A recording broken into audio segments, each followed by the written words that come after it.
Hello, everyone, and welcome to Impossible Coin. My name is Brian, and I'm going to run to the bathroom if that's okay. Wait, why? Why would you not do that before we start the show, Brian? You know how he is. You know, you start to get into middle age, and... Oh, god damn it! And... God damn it! No, go away, Festival! Hey, Festival's welcome here, Tegan. No! God damn it. I'm sure that fat ass has a bladder the size of a walnut. Don't talk about Brian that way, he's our friend! He is our friend, Festival. Look, and I'm not saying that he's not our friend. I'm just saying that friends can be open to criticism. And I'm saying that that fat ass has a bladder the size of a walnut. Oh my god. You know, like, who doesn't pee before a show? He's been sitting there for an hour. He could have peed.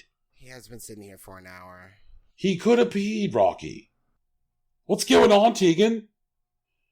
An enormous amount of restraint. I'm so upset. From somewhere in Ohio. You don't get to introduce me. You can't do his job. Look, Okay. as long as he's peeing, this is my rodeo.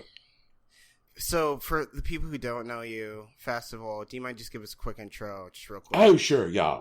Festival Hardbody. I walked away from the world of corporate litigation in 1991 after deciding that it hurt my heart. After that, I turned to the world of surfing. I walked into an arcade while high on acid in August of 1991 and fell in love with the cool visage of Ken Masters. And so then I fell into the world of fighting games. I found my personal point of pleasure a couple years later when Clay Fighter dropped on the Super Nintendo, and it's been that scene ever since. Alright, so what drew you initially to Clay Fighter Festival? Well, that would be Ichabod Crane. You know, he was my main for years. Moved over to Mr. Frosty a few years ago. It's been a whole thing. Okay, how do you feel about Helga mains? Well, Rocky, there's guys who have bladders the size of walnuts. There's pure trash. There's people who wear MAGA hats. And then there's Helga mains. Oh, God. Alright. Is this a pyramid going up or going down? Oh, I think you know. I'm pretty sure it's going down, Teeks. Yeah, I'm not about to say that, like, people who wear MAGA hats are better than Brian because he had to pee. Like, that's... Come on, Tegan. Come on. So what's been going on with you, man? How's your training going? Well, you know, it was a rough Evo. I didn't get as far as I wanted to. Came down with gingivitis, so had to go home early. Oh my god. Oh my god, no. Oh, Tegan, you know this pain? No. You This do is know... pain. This is pain. I can't do Oh my this. Tegan, come on. Come back to us. Real quick. Tegan, I'm like... gonna cry. I can't. Tegan, do you have any hot gingivitis tips? Oh my god. Oh my god, no, stop it. It's not a disease. Oh, man. I figured the ginger might have gingivitis tips. I'm crying. Oh, no. I'm actually crying. This is too much. So as I was Lots of saying, sunblock. from somewhere in Ohio, the cosplay queen, the Canadian traveler, Jesus. Tegan Somerset. Yeah, hi.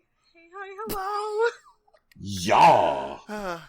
Then somewhere in West Texas, Hey. the king of cuffin season, one Rocky Hardy.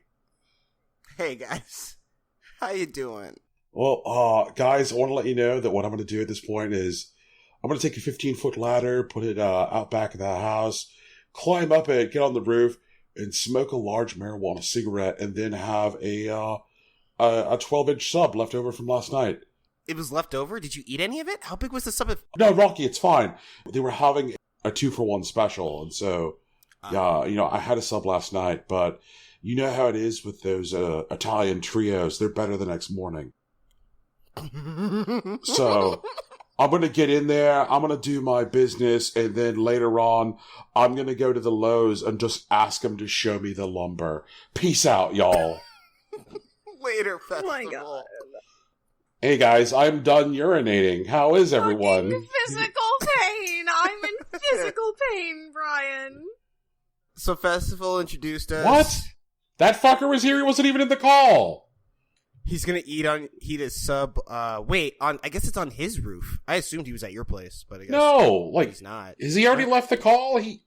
Why does he never sit around for the totally whole that son of a bitch? Did he have anything useful to say about the gram? The what? Actually, we forgot to ask him about it. The Instagram, Oh, the Impossible Coin Instagram. That's not what I thought. No, that's not what I thought you meant when you said a gram.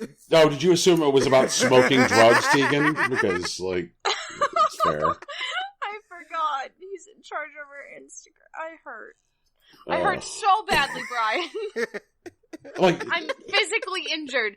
Remember yesterday when I was trying to tell you about how when I see a particularly great anime figure and I make an incomprehensible sound of excitement and I had to hold it in at work and I was in physical pain?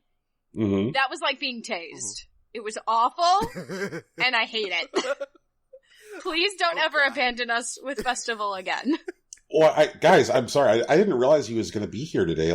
I would have added him to the show, Doc. You set up the call! You set up the call! You knew he was in it. Well, you fucking liar. No, he's a liar. No, he leaves and comes back sometimes. Ryan is lying to us.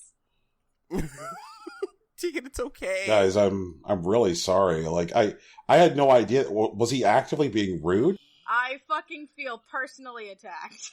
No, it's just, Tegan and Festival have never really gotten along. More than the personality clash, it's more like sensory overload, if that makes sense. Really?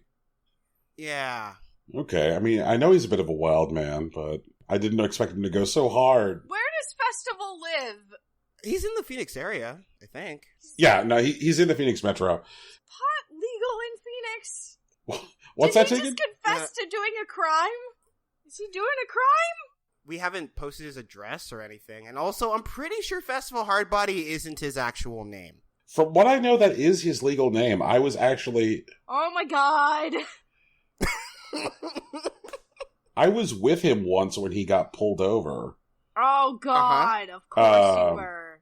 Of course he got pulled over. Jesus. Yeah, Okay. He was... I don't know why he did this, considering that I was in the car, but he was driving in the HOV lane with an inflatable sex doll in the passenger seat. And I'm like... Okay, that's weird. Yeah, you were in the car. And I'm like, fucking Festival, I'm in the car. And so a cop pulled us over just to figure out what the fuck was going on. Sure. And I was like, look, officer, I'm not normally on board with this shit, but I'm with you. I don't know what's up. And you trying to sell out Festival to the cops? Fuck, man. I mean, he had done some weird shit at the IHOP earlier that morning. I had some questions. Oh my god. And okay. And so when he got his driver's license out, it said Festival Hardbody on it. So I mean, I'm assuming that shit's legal. Because, cop took the license, went and ran the license, and didn't say nothing. Oh, shit. Okay. Yo, man, what if he's, deep undercover? Wouldn't that be weird? What if it... Oh, you mean if it was some Point Break shit? Yeah. What if that's how he signals his handler? What if the way he passes information along is, I'm going to drive in the HOV lane with a sex doll, and, that's how he gets in touch with his handler? I mean, that's a little intricate, but I wouldn't put it past some of the more, advanced undercover operations. Well, God, isn't the way that Deep Throat got in touch with Bob Woodward during the various Watergate interviews? He would put a potted plant on his desk in his study, or yeah, so I mean, shit has been weird.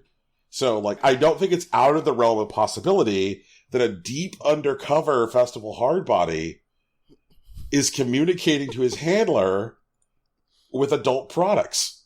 Tegan, are you still alive? No, I'm not. Okay.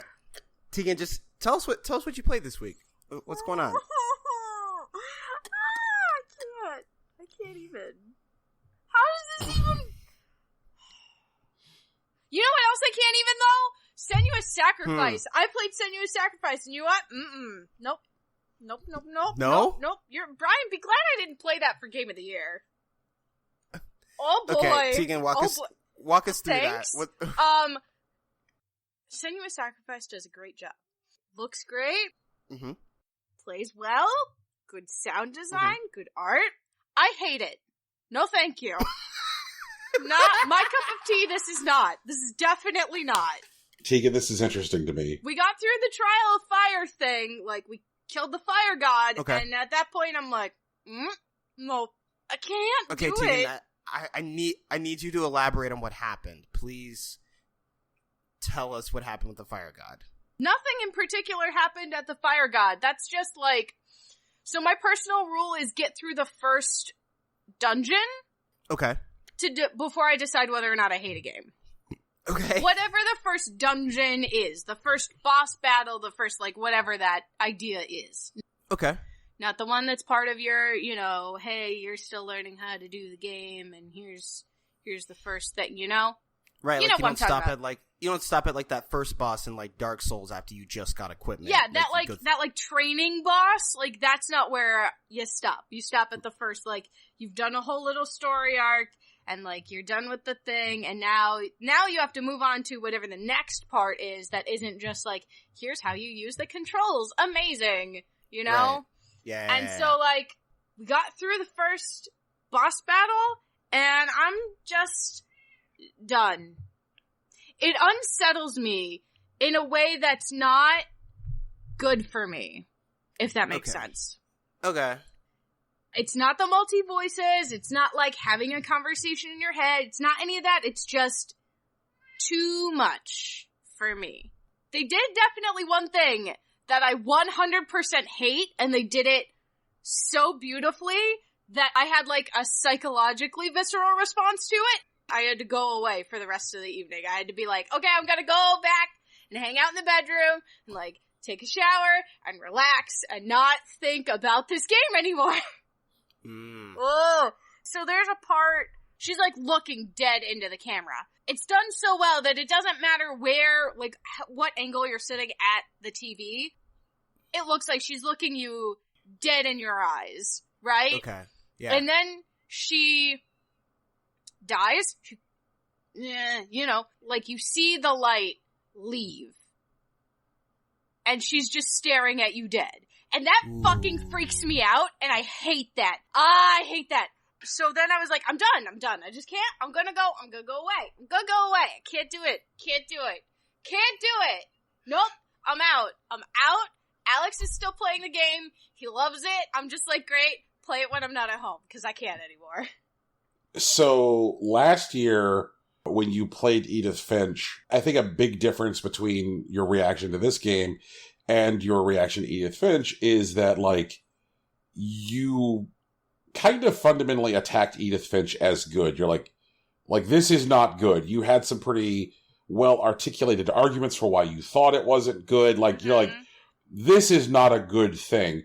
But all of these arguments about Senua's Sacrifice aren't necessarily attacks on the game's quality. In fact, you started by bullet pointing off things it does well. You're like, this is a thing it does very well. This is a thing it does very well. Here's a thing it does extraordinarily well. It's not for me. Yeah, like this is 100%. Like I can tell.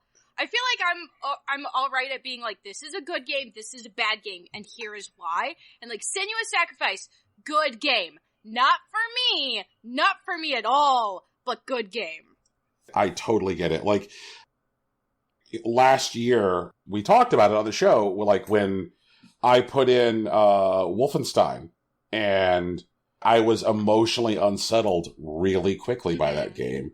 And I was like, holy shit, I'm uncomfortable. Like, I don't feel good. Mr. Stark, I don't feel so good. And oh yeah, and then you disappear in a million pixels. Yes. Right, as your game is deleted around you. Right. Oh, no. I don't think there are many compelling arguments for playing a game when it makes you feel that way.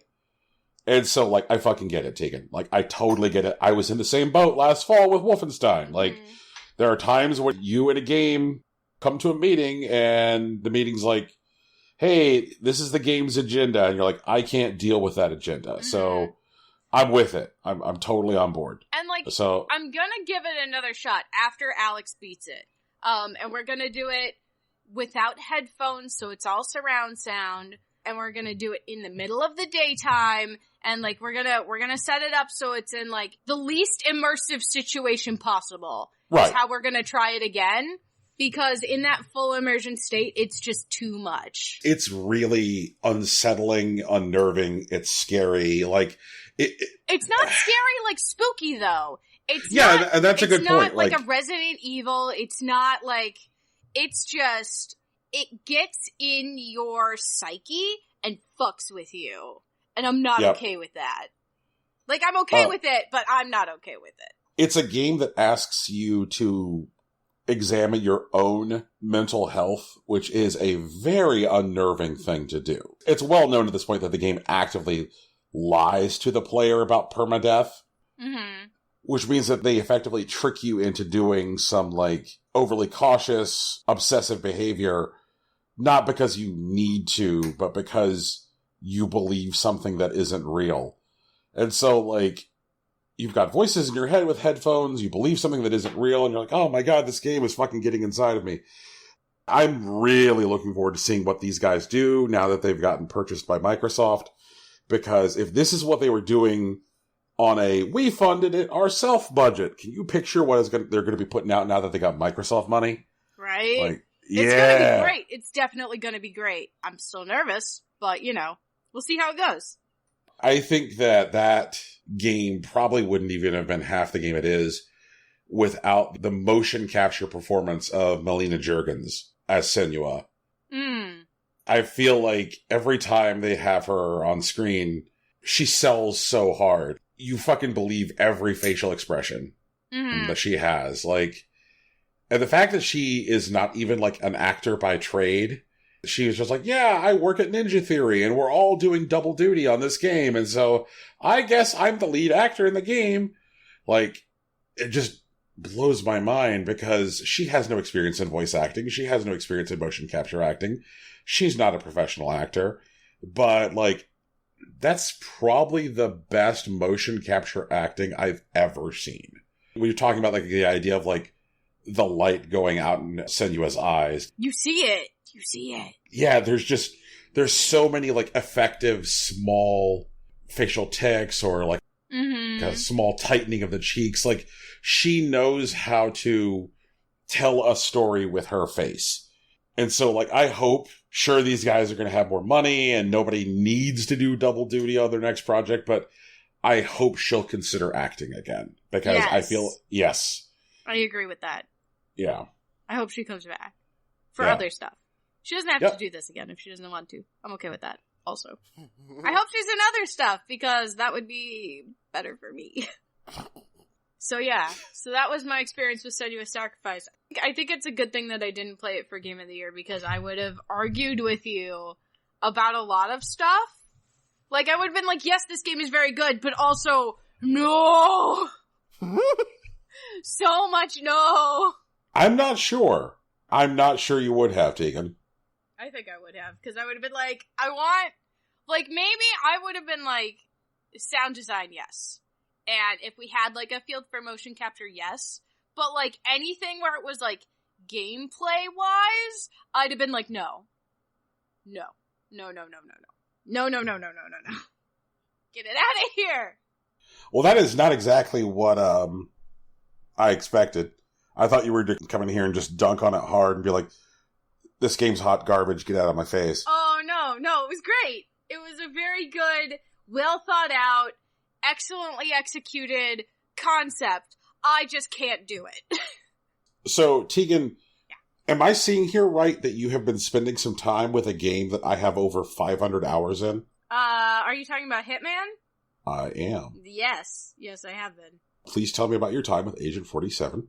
So, Alex has started playing Hitman. So I'm mostly watching, because I'm bad at video games. And he's not bad at video games.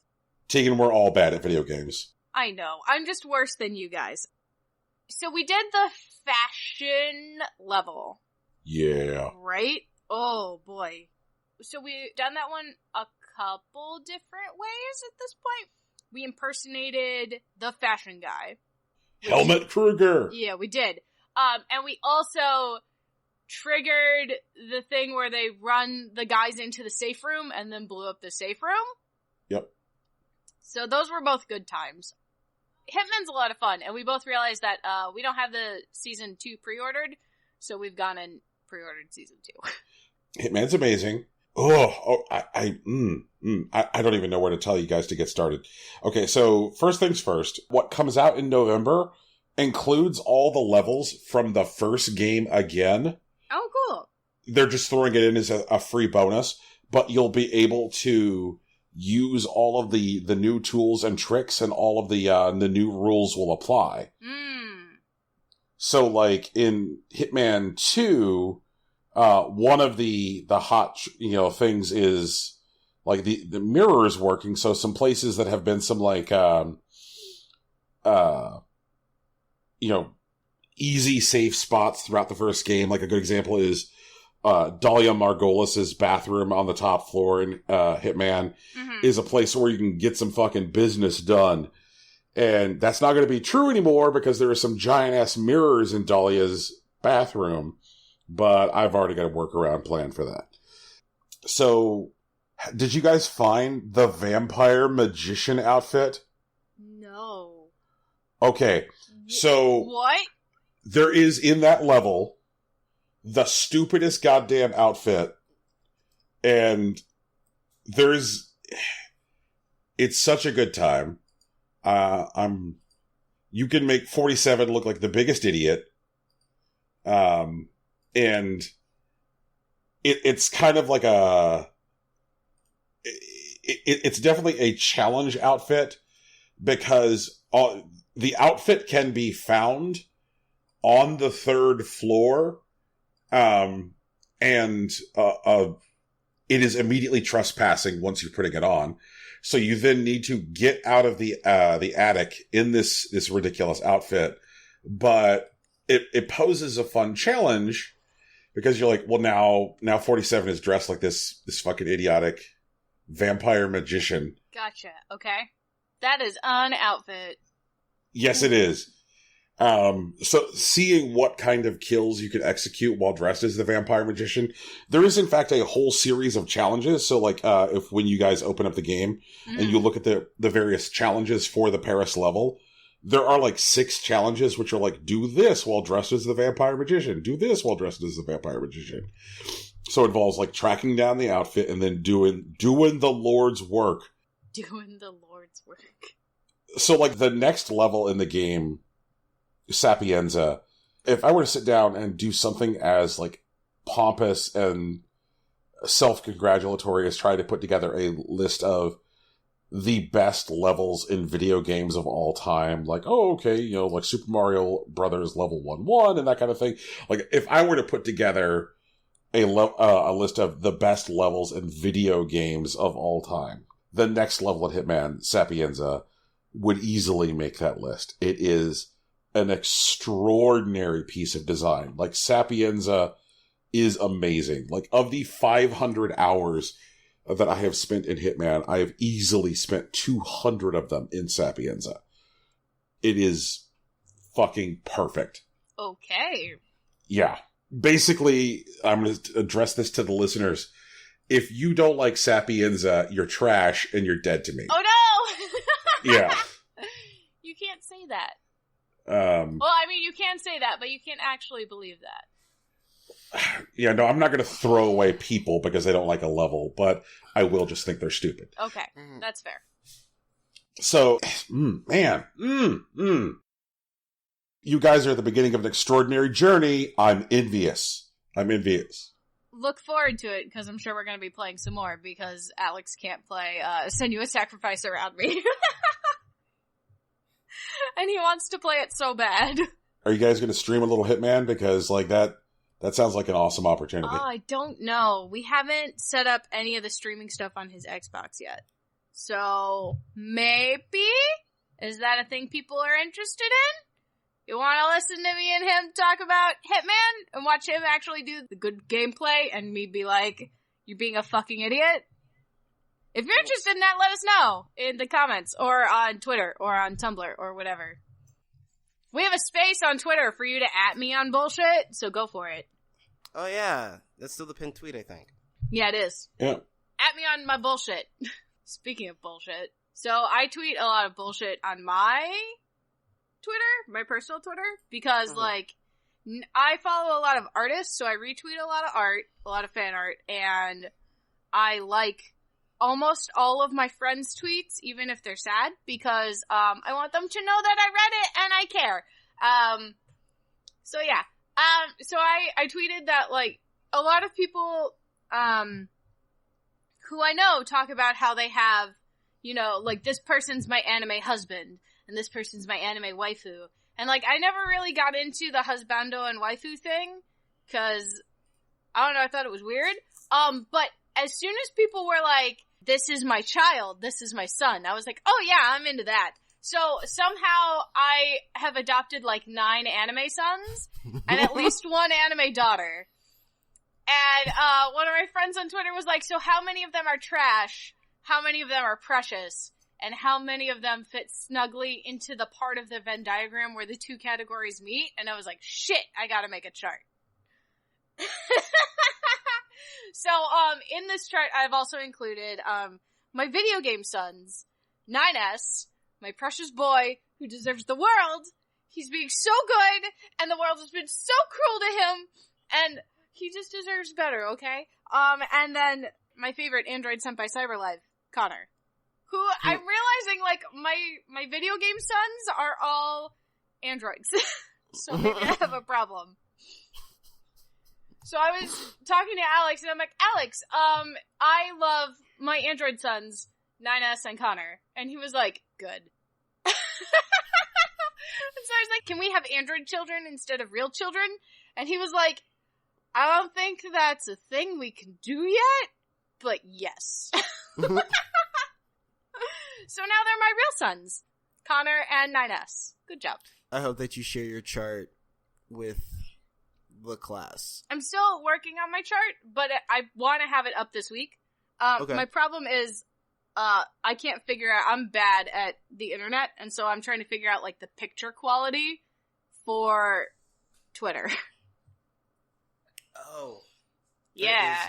There is an SOP for that somewhere. There is an SOP. I don't know where it is. I gotta look it up. But, I started making the chart in Paint, and then I'm just cropping pictures of my favorite sons and daughters' faces in there. And I'm realizing that I don't have a lot of just precious children. Like, there are definitely precious children, but most of my children are little shits. They're all in the shit category. Oh, and, like, there are a few that are, like, a precious little shit. Like, what a good! And mostly that's fucking, Takagi. Takagi is my most precious little shit daughter, and I love her! She's my girl. Okay, so, Tegan, what is this Little Dragons Cafe? Oh, so I've been playing Little Dragons Cafe basically exclusively for 2 weeks now. Okay. It's that game by the people who do Harvest Moon, except there's fucking no farming in this one. Alright. You're just running a cafe, but you have the most incompetent staff.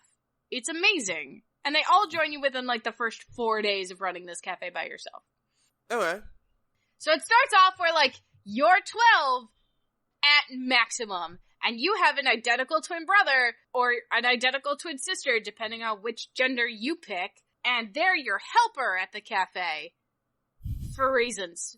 The game starts, and you learn how to cook an egg from your mother. That's it. You can make a fried egg. Congratulations. And then your mom falls into a coma. Great. Jesus. Yeah. She's just, like, asleep, and that's it. And then this old man, who's a wizard, who's so short, shows up and is like, oh no, I didn't make it in time. And you're just like, what the fuck? Why did you teleport into my house? Do you know why our mom won't wake up? And he's like, yep, you have to raise a dragon now. And we're like, why do we have to raise a dragon right now? And he's like, you gotta do it or your mom won't wake up. Also call me Pappy. And you're like, okay, Pappy, alrighty. So we just gotta raise this dragon, right? Neat. No, your mother would also want you to run the cafe. We're 12! We learned how to cook one egg, and you want us to run a cafe by ourselves. Cool. I don't know, it's not impossible. A friend of mine, managed a McDonald's when he was, 10. What? That sounds like gross exaggeration, Rocky. Alright, man. I'm just telling you, sometimes the streets of El Paso are pretty tough. That's all I'm gonna say. And I don't disagree. I'm just saying that McDonald's is not putting a 10-year-old in charge of fucking McDonald's. Hey, man, there are worse things. There's this one episode of SVU where Ice-T was talking about this 5-year-old girl who was managing a diner, and they made her fire herself before Christmas. It was a real sad story. What? No. That doesn't seem right. I mean, SVU gets wild, guys. That doesn't... I watch SVU. I don't think that's right. I watch SVU. I do watch SVU. I love SVU. But yeah. So, you're 12. Your brother can't do shit. Only you know how to cook one fried egg. You've done it once successfully, and you have to raise a dragon and run a cafe. So then you meet your cast of quirky characters. Yay! You get an orc who becomes the chef. You get a girl who looks like Shantae the half-genie hero, and her hair turns white whenever she gets really angry, and she fucking Super Saiyans all the plates everywhere. Okay. Chucks them at people. And you get an elf who would rather be playing guitar and being chill than fucking working at the cafe.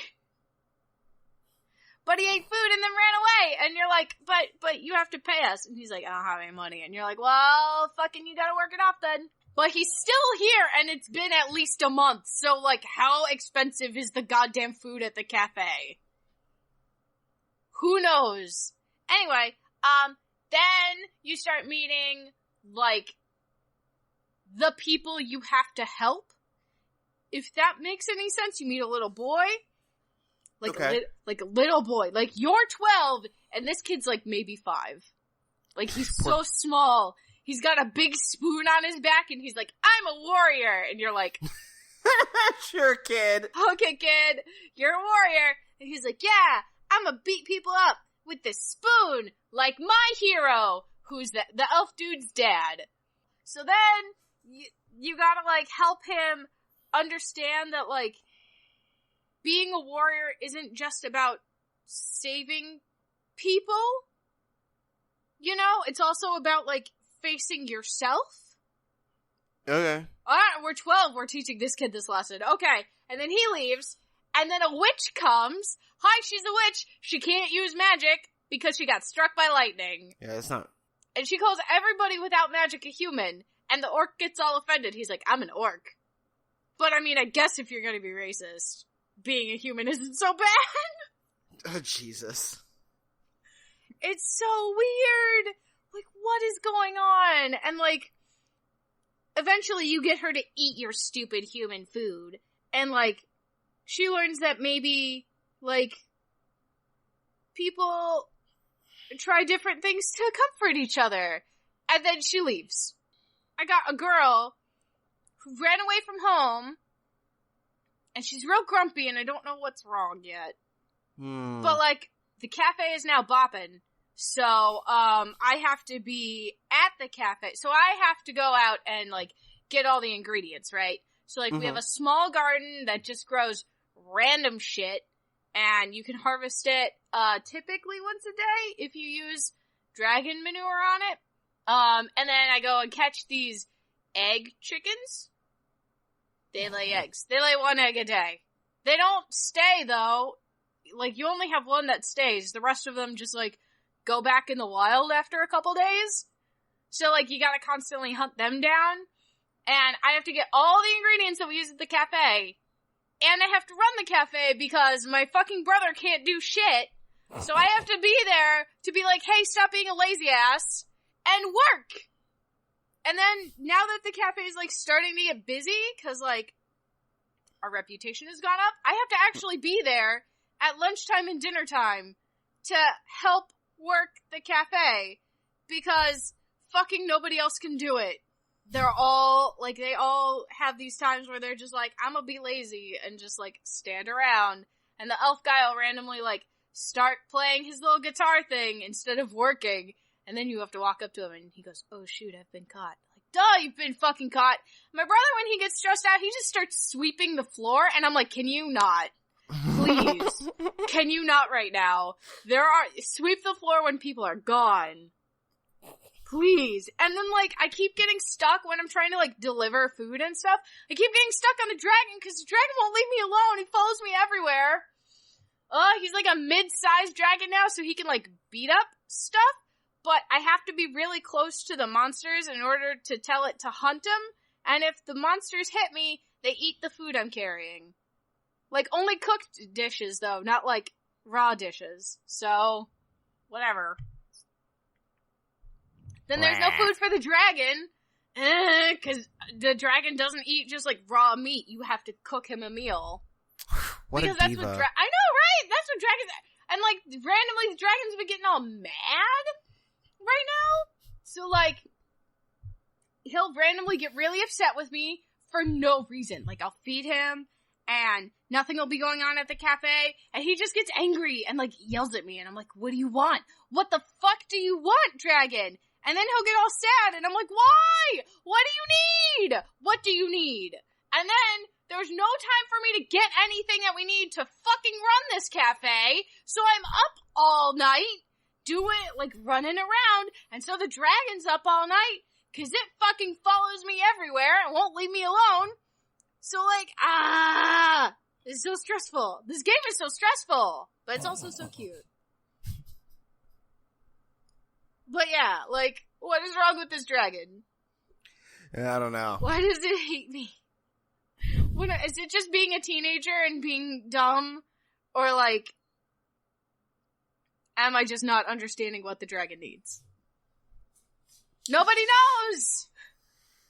Well, dragon's body goes through a lot of changes. Oh, God. Dragon's a medium-sized dragon now. I don't know if he gets big. I know he does get bigger, but I don't know if, like, there's a second stage or if he's just gonna become an adult. Like, at the next point. Also, dragon changes color depending on what food you feed him. If you feed him a lot of fish dishes, he's blue. If you feed him a lot of meat dishes, he turns red.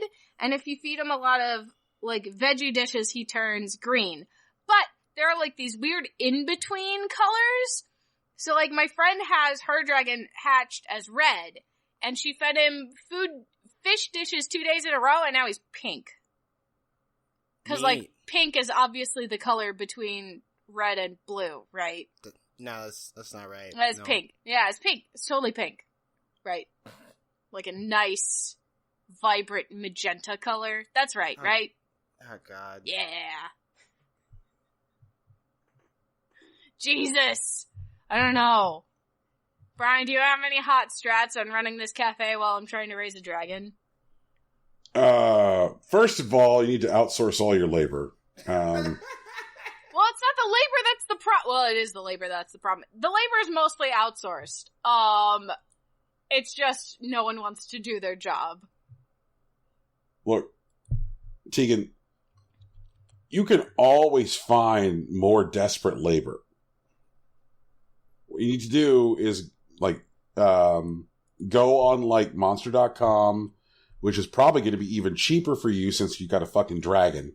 So go on, like, dragon.com. Okay. And be like, wanted. 21 to 22-year-old college graduate. Dead inside.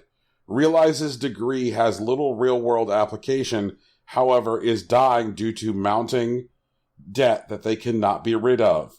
Willing to work in cafe where I'm trying to fucking feed a dragon who changes colors. I don't know. This is what you do now. This is your life. Includes dental. Doesn't include dental. You can stay on site. We do provide housing. Because apparently we're also an inn. Well, the wizard magically makes the cafe bigger after a certain point. It's just bigger now. And now you're also an inn. Congratulations! Yay! God. This is a mess. This is a mess of a world. I'm 12. My mom's in a coma, and you're like, run the cafe and raise a dragon. Have fun. Bye. Good. Oh, also, you have to collect recipe fragments. So there's 4 fragments in a recipe, and you can't cook the recipe until you have all the fragments. But sometimes your brother randomly finds fragments. I don't know how he does that, considering he never leaves the goddamn house. But also, you can find fragments under piles of sticks. They wash up on the beach. Sometimes they're under mud or logs. And who knows? Magic! Yay! But like, what the fuck? Why? My dragon's bigger now. So he's a medium-sized dragon, which means he can hunt, and he can, bulldoze through piles of sticks. Not piles of logs, just piles of sticks. And not piles of mud either, just piles of sticks. So I've gotten a couple extra fragments, but like, not enough to do whatever it is I don't know what I'm trying to do. When's my mom gonna wake up? Can she run the cafe? If she wakes up, does she get to run the cafe and I just get to do the exploring stuff? Why is there no map in this game? Why can't, there's no map! There's no map. There's no map! Oh my I'm god, lost. even Dora has a map. I'm lost and confused. In the there's a plains area and there's a forest area, and I can get to the forest area, but then there's also a purple forest area, and I can't get there yet. I mean, I could get there, but I can't, like, explore it? I don't know. And there are pitcher plants that are randomly filled with ingredients, like soy sauce and rice. Because reasons. And cream sauce. I don't know why cream sauce isn't in a pitcher plant. Don't ask me.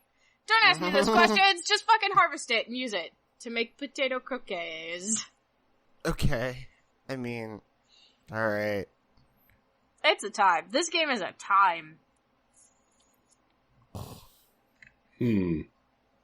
I can't tell if you like it or not. I've played it nonstop for the last 2 weeks. So I think she's trapped at the moment. I like parts of it. The jumping mechanic is garbage. Absolute garbage. Dang, 0 out of 10, no jumping. Jumping sucks. You have to jump a lot to get through the forest area, and like, half the time you jump and just get caught on the rock and just like float there for a bit and then land. And sometimes you'll jump over what you're trying to jump onto for no discernible reason. And sometimes you'll jump and you'll get caught, and then it'll let you jump again, and then you'll jump over what you're trying. It's such garbage. Garbage jump mechanic. 0 out of 10, but you have to use it all the time. Oh man, can we add them? Ask them to patch this jumping? Can we patch the jumping, please? I like the cooking though. The cooking's fun. It's, like a tap game. Mm-hmm. And I'm not very good at tap games, but I'm real good at cooking. It plays like, there's like 4 or 5 different tunes, and it plays the tune depending on like what style of dish you're cooking. Okay. If that makes sense. So like if you're making something that's more of a soup, it'll play one song. If you're doing like a meat-based dish, it'll play a different song, and the different songs have different rhythms that you have to tap on. But like there are only 4 directions you have to tap, so it's literally just figuring out the timing. So that's not so bad. It's not crazy like my mobile tap game, but it's a time. I don't know. I'm having fun. I don't know if the game is cool enough to qualify for any of our like game of the year sort of things. I don't think it's a game you guys have to play, but it is fun. I am having fun. It's just, I don't know, there's a lot going on. I want to see how the story resolves itself. What if it doesn't? Oh god! I'm just 12 and my mom's forever in a coma. I think that has to resolve. I don't think we'll ever know like why the wizard's there. Maybe we will. It's a developing story. Yeah. Also, I know I didn't respond immediately, but Brian, I just want to say on the record, I am pretty good at video games. You see, I was wondering if we were to circle back to that. Rocky. Yeah? How's the tennis aces? You know, Tennis Aces, I'm actually slowing down a bit because of all this new shit that I'm playing. But Tennis Aces is still scary, but it's also still dope. Rosalina is actually really low on the tier list right now, but I don't care. I'm going to keep playing her. I'm going to figure out the Rosalina tech. Okay. Yeah, she's like C tier like with everyone else, and it's because she's really dependent on her charge shot. So like if you can keep her off balance so that she can't charge her shots before she hits them, she doesn't have that much of an offense versus characters like, you know, Luigi, Waluigi, Peach, Toadette, and Daisy have utility whether they get to charge or not, and they have ways to control the game even if they don't always know where the ball is coming from. But with Rosalina, if you're not like aggressive early, like you end up playing a lot of defense and it's hard to regain like tempo.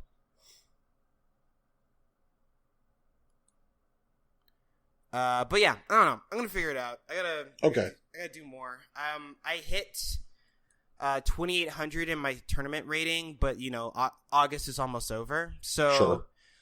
In the September tournament, I'm aiming to hit 3K. The peak I think right now is like people around like 5K right now. I can't even remember if there's actually a cap, but I know the top players like are hovering around 5,000 in their rating. So I definitely, you know, it's a long way to the top, but I want to work on it. You made it to the leaderboard in Battle Chef, right? Yeah.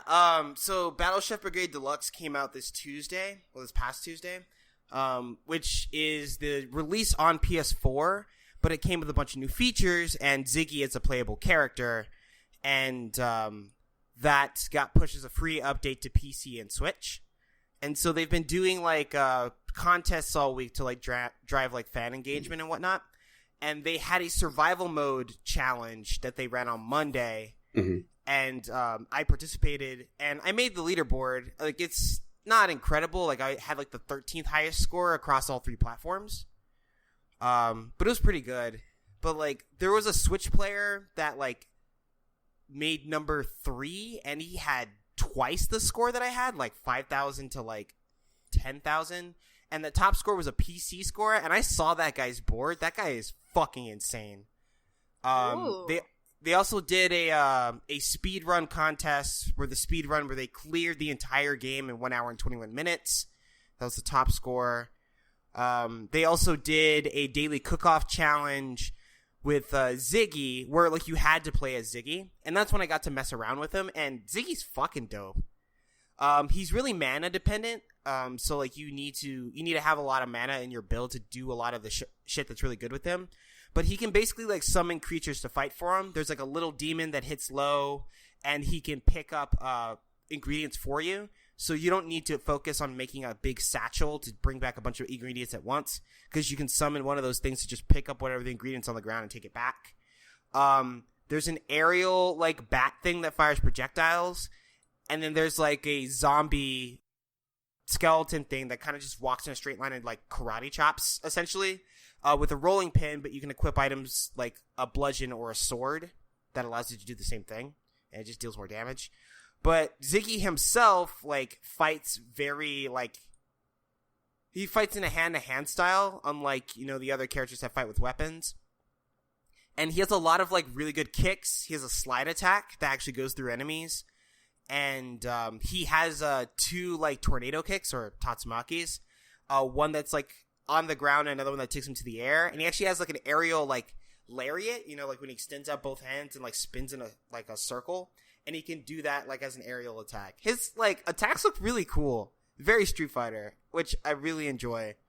But yeah, like, Battleship Brigade, it's dope. I don't think I'm going to play through the campaign again, because, like, the time I played it, I just played through it on hard.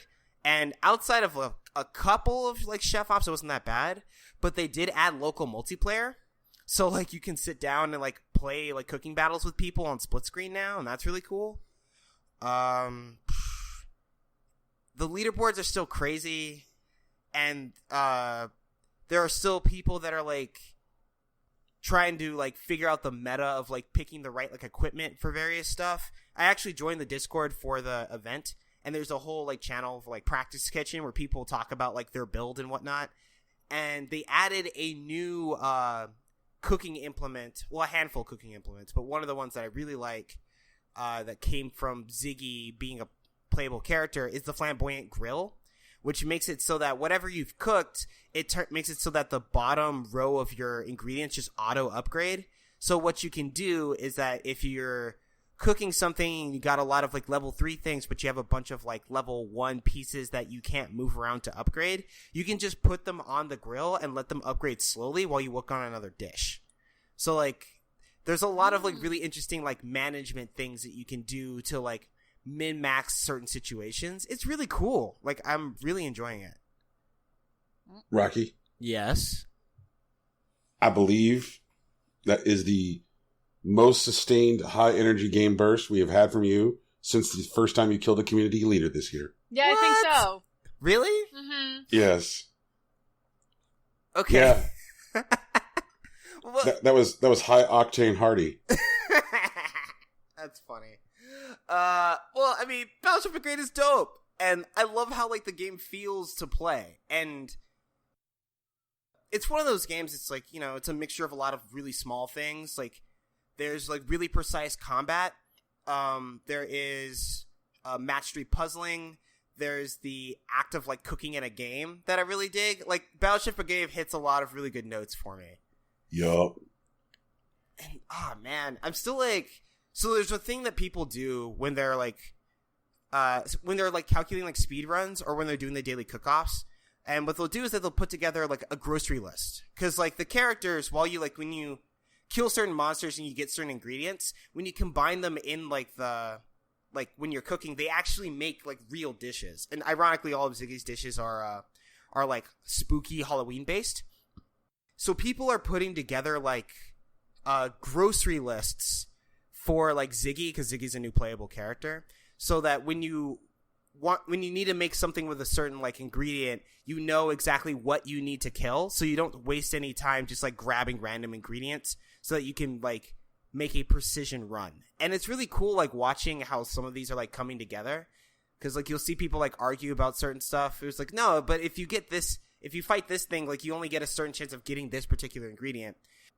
Oh, and also, like, the bigger monsters, like the dragon, the hydra, the lupir, and the amarok, all have, like, better ingredients now. Like, the ingredients, they're still the same. Like, they all look the same, but they give better gems now, which add for new considerations when you're actually fighting them. Because, like, those monsters are pretty fucking tough to kill, but they didn't show up on a lot of grocery lists because they take so long to kill. Like, the dragon... I think the fastest kill on it is something like 35 seconds. And, like, you can kill another 4 monsters in the time you're fighting that dragon, so usually it's not worth the trouble, especially since the dragon hits so hard. But now, like, the dragon, like, rib comes with, like, 2 level 3 gems, which means, like, you don't even have to upgrade them, and it's just an automatic, like, 50 points added onto your dish before you do anything else. So, like, the larger monsters are making their way into grocery lists as people are trying to find new and faster ways to kill them. It's really neat. And like other like characters, because Mina used to be like just the only meta pick for fighting your way through the game as quickly as possible, but there are people who have been using Thrash a lot more, like trying to prove that he's meta, and like Ziggy has some really interesting tools both in mobility and like gathering ingredients that are making him interesting in the game. I haven't stopped. I'm sorry. Oh boy, he has to stop for air. Battleship Brigade Deluxe feels like a very robust addition to the game. It has revitalized my interest in it, and I'm going to continue playing because survival mode is dope. Cool. Yeah. Yay! You got anything else for us? So I played some more Monster Hunter World. I was helping a friend get a behemoth clear. Ironically, he got a behemoth clear on our last run where we actually ended up in different runs. But he's like a great sword user and he plays really aggressively. So he doesn't like, he's not cautious. So like he would get hit by a lot of shit. And also like behemoth is like a very common like one-shot monster for a lot of people. So like there are people that just get caught in shit and you lose the 3 dice and you don't get it. But he spent like we were like messing around with it over the course of the week, and so like I think we spent like about 4 days on it trying to get him his behemoth clear. Jesus. Yeah, but like we had to use some of the tech that like we actually spat on earlier. Like the game has various mantles that give you certain buffs, right? Like there are elemental ones that just reduce elemental damage, and there's a couple that give you unique abilities, like the ghillie suit. Ghillie mantle makes it so that you're undetectable until you actually hit something. The aquatic mantle makes it so it's easier to move through water. The rock steady mantle makes it so that you don't take knockback and you just continue to take damage, but like your combos won't be interrupted while you're hitting through stuff.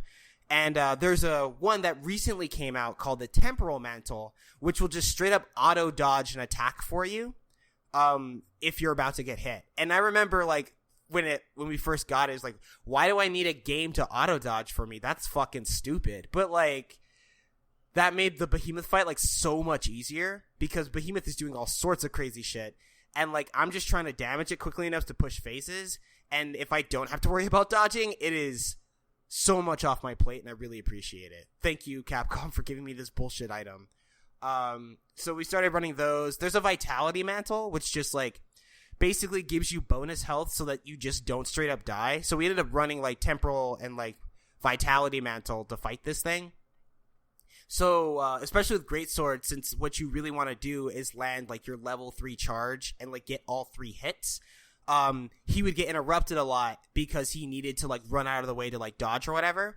So like in certain phases, he just like put on the vitality mantle and like stomach the hit because he knows he's dealing more damage than he's actually taking.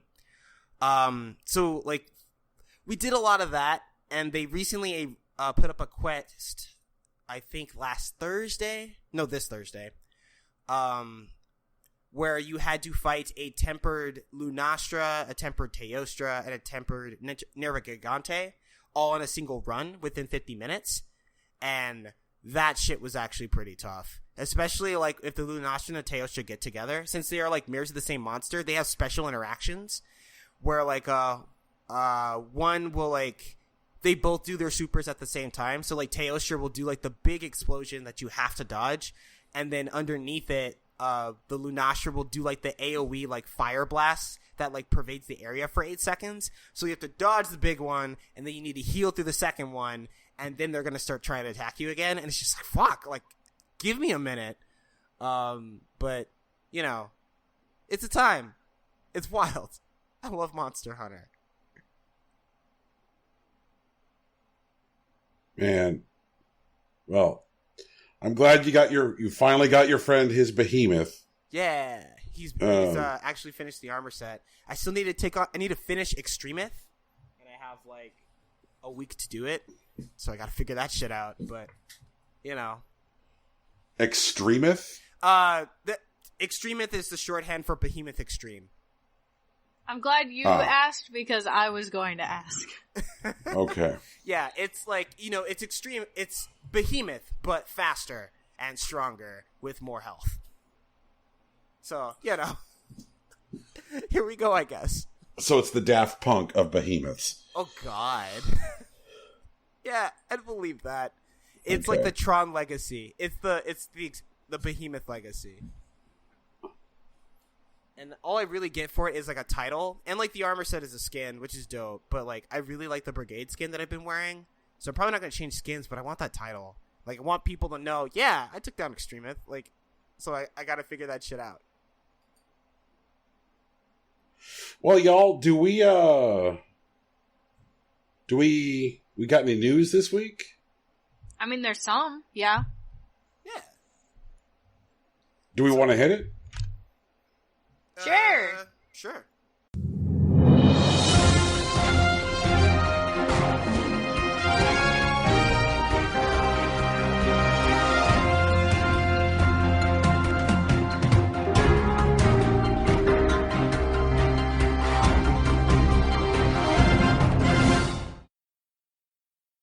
Yeah, so guys, a mystery has appeared in the ever-evolving ARG/Tween Slaughterfest that is Fortnite.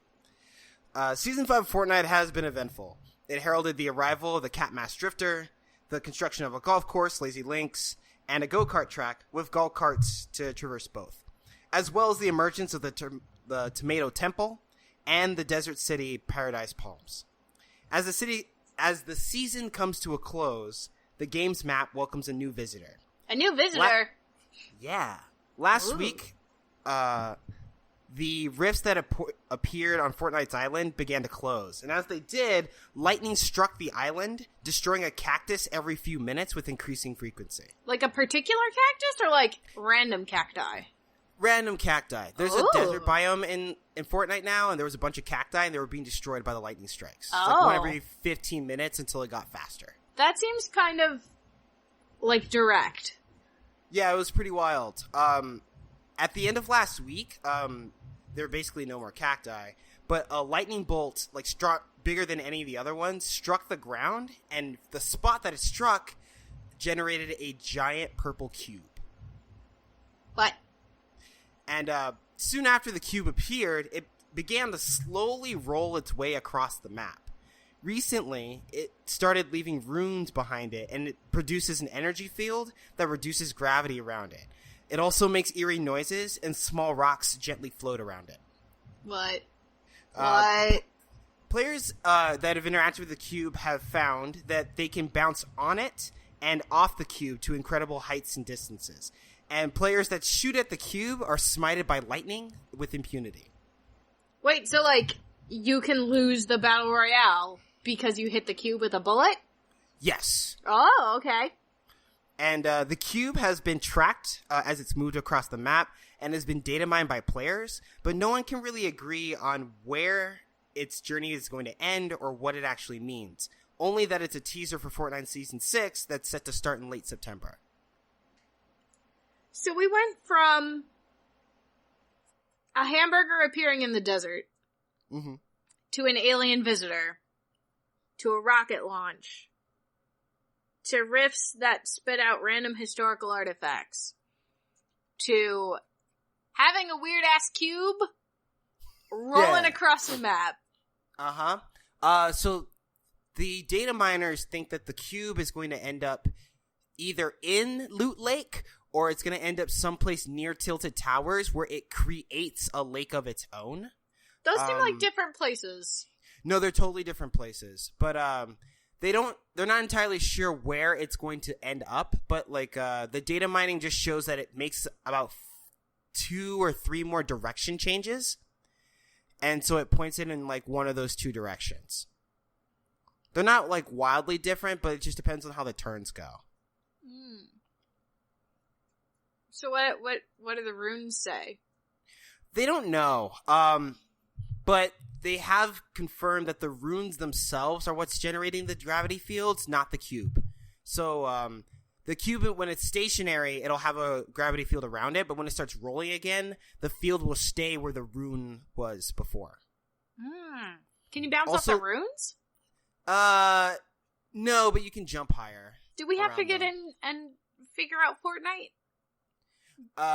Wait, what? No. Do I have to get in and play Fortnite? I mean, you can play a bit of Fortnite. I do know there have been players that like glitch their way into the cube, but like the cube itself appears to be empty. Oh, okay. But it might just be because they glitched themselves into the cube, not because of anything Fortnite's already planned. So the cube appears hollow, but there may still be something that appears if the cube were to open itself. Right. Gotcha.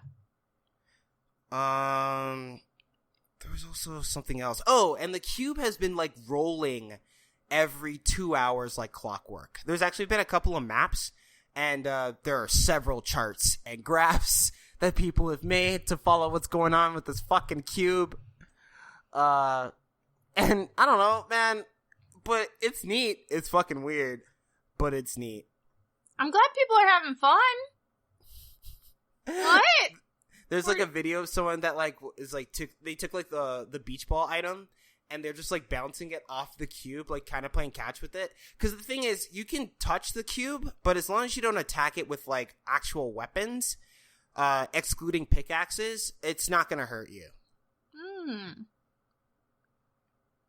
And technically, you can throw grenades at it because the grenade.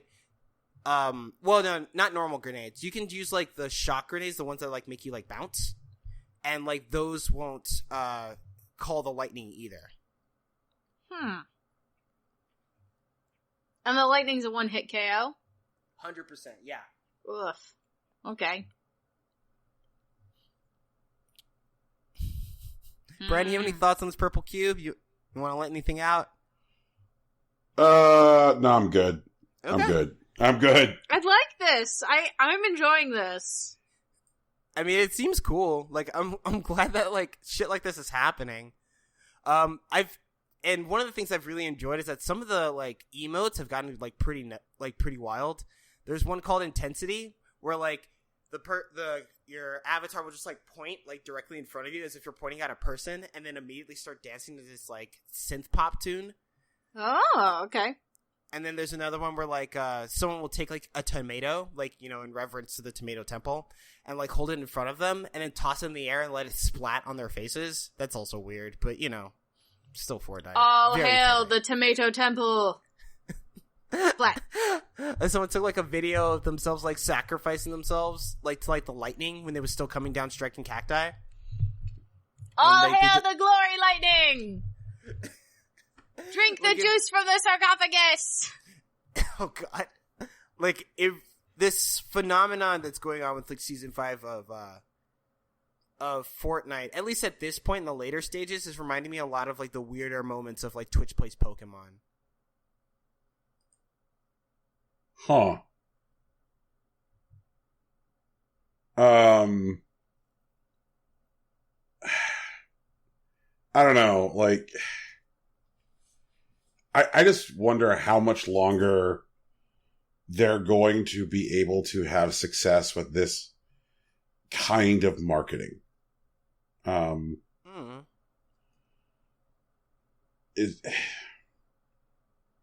maybe it's just because of like some other news stories this week and the way some people have reacted to some news stories. I grow weary of corporations which make billions of dollars asking me to carry their water by getting excited about their tomatoes.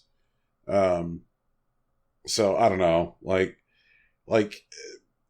arg me once, you know, shame on me. Arg me twice, shame on you. Like, I would not be surprised if like a giant purple cube didn't like show up somewhere. Okay, yeah, about like the ARG thing that they've been doing. There's a couple of things that I feel like they did that was important. One of which is this whole burger business. Basically, the in-game story is that it left through a portal, came to the real world, and was returned back to the Fortnite world with a portal.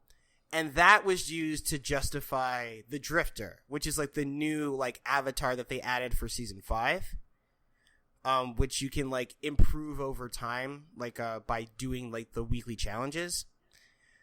And so like it was basically to justify like, hey, we're adding a new character skin. And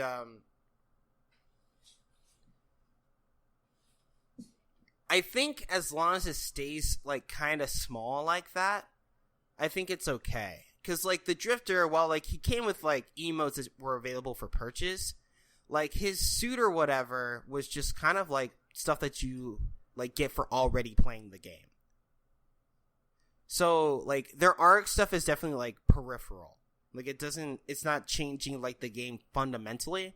And as long as Fortnite isn't really changing fundamentally, this stuff is just kind of like weird, fun side stuff that people get to do.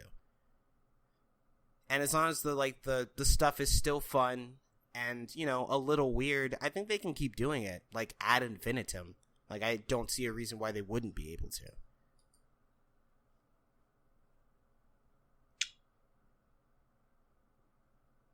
Maybe I'm just old and grumpy. I suppose that's possible. I mean, maybe, but like, there's stuff like, for example, like Melee is still alive because the core game experience hasn't changed. Like, that's pretty much the only thing. Like, there's a reason like Brawl didn't succeed is because people were already playing Melee and they liked Melee, and this wasn't Melee. It was something else that was also called Smash. Brawl didn't succeed because of tripping. That's it. I mean, there's a handful of other things besides tripping, but tripping's the big thing. Yeah. And that's like something that like changed the core mechanic of the game. Like it was something that they thought would be like random and like goofy or whatever, but it just pissed people off while they were playing. Like that's all it was. So like until Fortnite creates their form of like tripping, like something that like actively takes away from what the game actually is, like they can kind of do whatever they want on the side, but it has to be on the side, you know? Like, don't change the stake. Well, I mean, sure, I get that. I guess what I'm more grousing about is that like, the increasing volume of like things that pass for news stories, which are just people getting excited about marketing. Like, oh fuck, marketing, yeah.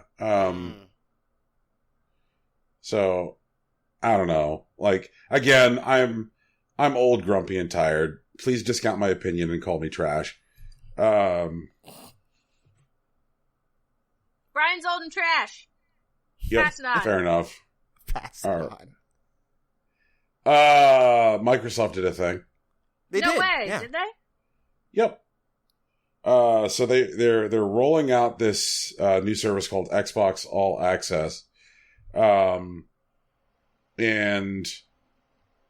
you go into a Microsoft store, where they will then run a credit check, and at which point you can then leave either holding an Xbox One S or an Xbox One X and have Xbox Live Gold and Xbox Game Pass bundled with said console.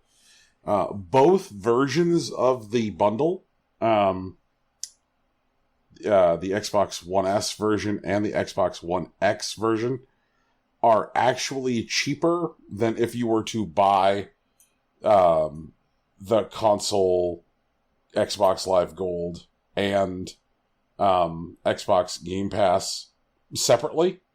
Mm-hmm. And whenever I hear about like deals like this, I picture it's some like Aaron's furniture shit where like people are buying like $4,000 sofas because they can spend, $14 a month. And I'm like, I'm really surprised that this like incremental monthly purchase thing is actually cheaper than the fucking like stated retail price of the item. I get why they're doing it. I think it's really smart. Especially this late into this console's life cycle. I think it's really smart because basically what they want to do is put a bunch of Xbox Ones in people's hands that in 2 years they can trade in. So if you're targeting price conscious consumers who can't necessarily afford the price of a new console right out the gate, at the beginning of a new generation, then the way that you get those folks in at the new generation is give them a console they can trade in. So this is Phil creating loyalty late in the generation for some price-sensitive customers. And if the other rumors we've been hearing about, like how the next Xbox is going to be divided into 3 different SKUs at launch, this seems like a really smart strategy. So, like, yeah, like, I'm surprised that the pricing isn't predatory. I'm surprised that the APR for the deal isn't predatory. I'm surprised that I'm also surprised that like there hasn't really been much in the way of like counter marketing or snide tweets from Sony. Mm-hmm. Because like it's not like those guys haven't like been shitting the bed a little bit this week. There was a hot quote from Sony earlier this week about how the reason that the PlayStation doesn't have crossplay with other consoles is because the PlayStation is the best place to play. And I know. And I just look at something like this and go, that doesn't particularly be sensitive to the customer experience or customer needs. And like selling people a console on a monthly installment plan at lower than the off-the-shelf price with a 0% APR seems to actually be sensitive to customer needs, which is a big contrast to like giving a speech where like, well, the reason that we're not giving you what you ask for is because you don't actually want it. Like, it's just a stark contrast in current management philosophies. And I don't know, like, I'm curious to see where this goes, because if Microsoft is able to meet with some like meaningful success by selling consoles like this, I would not be surprised at all to see some other like either retailers. Actually, I'm sorry, I'll revise. Not retailers, because retailers wouldn't be able to support this as a business model, but other console manufacturers potentially looking at like maybe selling consoles like cell phones. You guys have any thoughts? I can definitely see PlayStation like eating those words very soon. You know? Yeah. They're being idiots. Consistently. Also, I was actually really like, I mean, I'm glad that you mentioned cell phones at the end, because when you mentioned this looking like the Aaron's business model, like this is like a 1-to-1 AT&T, like T-Mobile Verizon store business model. Like, it's almost actually the same price points. Like, if I'm looking at this right, like you buy like a $700 phone and like you'd pay it off like $20 a month essentially. Right. And I like the bundle. I am concerned about a couple of things. I mean, some of them make sense. Like, I mean, they're not being financed by Microsoft like outright. They're being financed by Dell. And at first it seemed a little strange, but I realized like Dell probably already has the infrastructure for this. So that's why it'd probably be a better fit. And I know you said that they save money on both of them, but like the Xbox One X, like you save $20, you know? Like the One S, like you definitely save a pretty good chunk of change. It's like north of $100, but like the Xbox One X, I guess it's just like a more affordable way to get quote unquote the best console. But like, I think that probably the bigger attraction with the X isn't necessarily the savings, but that the X is on it, in and of itself a $500 console, and then you add Xbox Game Pass, which is a $60 expense twice a year, because that's not charged monthly. Mm-hmm. And then Xbox Live, depending on what pricing structure you choose, is either a $60 charge once a year or like $10 once a month, which means that you can spend double essentially to get charged less, a month, or you can have it drop all at once. And so like, it seems like if you wanted to go all in on getting an Xbox One X, there's a lot of upfront expenses, because there's your $500 console, your $60 for your year of gold, and then your $60 for your first 6 months of Game Pass. So it's funny because I feel like there are going to be people who will pick up the One S bundle because of the attractive cost savings, but I think there will be people who pick up the One X bundle just to try and distribute the hurt, I get that. Yeah. Well, and the One X will trade in for more. Oh, absolutely.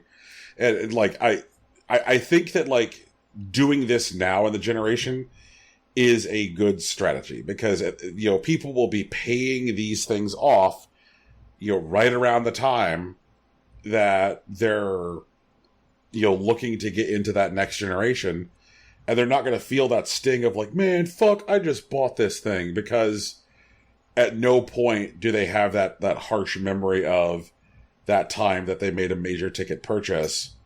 Like, so there's a reason that cell phones have gotten people so comfortable with the idea of buying new phones so frequently, because they have managed to take the sting out of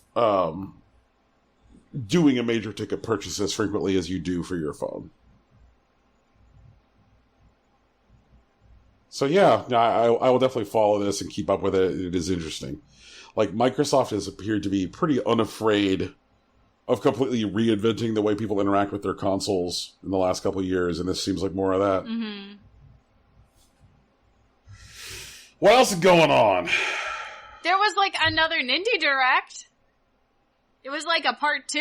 I mean, they basically said at the beginning, this is a part 2 to what happened last week. So, like, yeah, everything that happened last week is totally valid and canon and available on all the systems. So, like... Any hot highlights from this one? I mean, like, do you want me to just go through all the games they mentioned? Because there were, like, a bunch of games. Well, okay, then I will rephrase. What's worth talking about?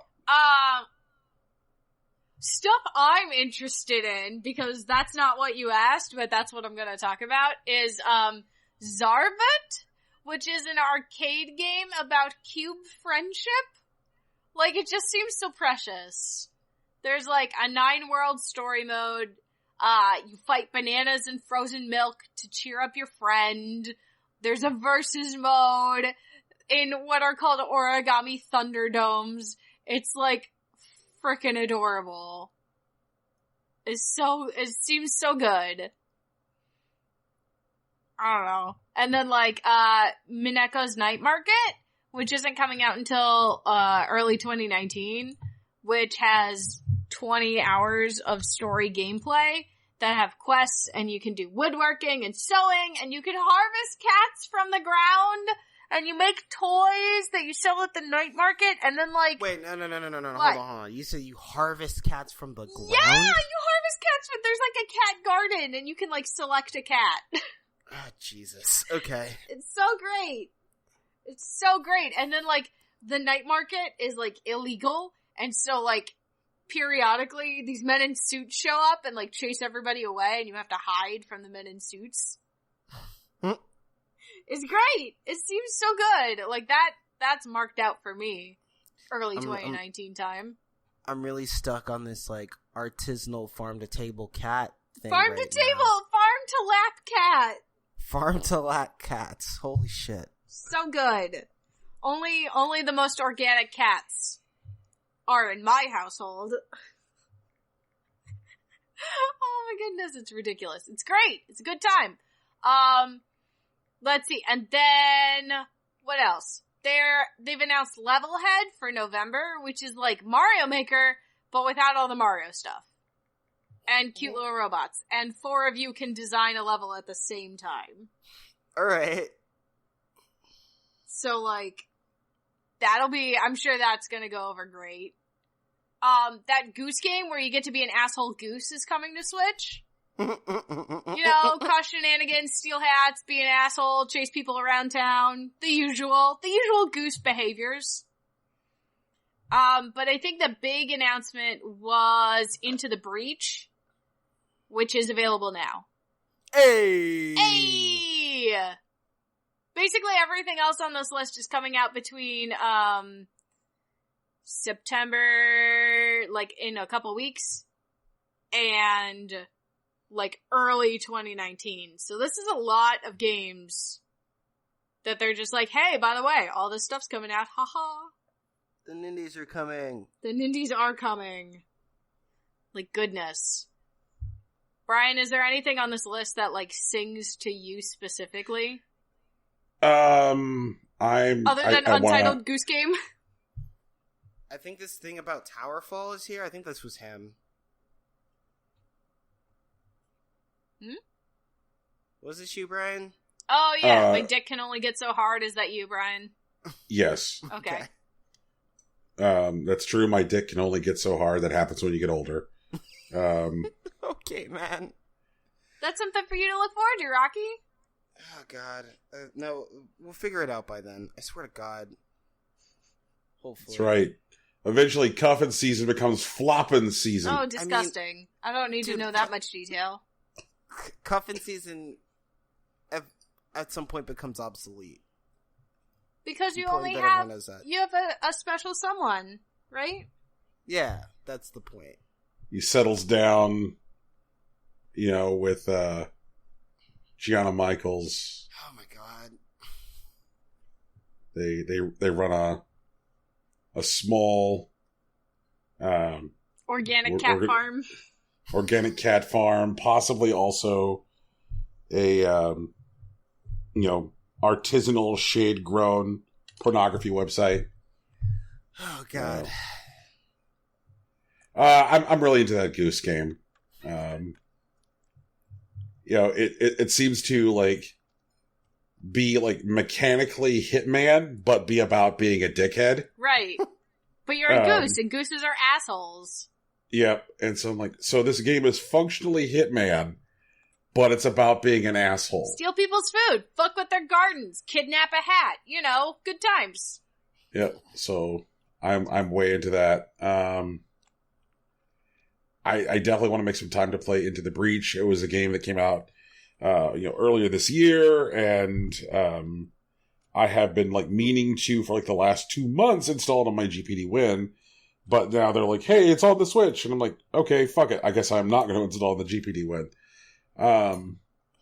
So like that's a good thing. I might care about this Mineko's Night Market thing. I'm probably going to have to stare at it. Mineko. Well, I'm so sorry I misprint. I'm so sorry, Tegan. I will go throw myself in a fucking river. What else is going on? Huh? Anything else going on? Oh yeah. So a competitor at a Madden Classic qualifier in Jacksonville, Florida last Sunday opened fire on the event, killing 2 other competitors while wounding several others before killing himself, according to the police. Okay. Yeah. 2 Madden players have been identified. Taylor Robertson, 28, and Elijah Clayton, 22, were killed when the shooter opened fire in the middle of a tournament at GLHF, or Good Luck, Have Fun. That's bar. Like the shittiest place to go, too. Yeah. A place called Good Luck, Have Fun.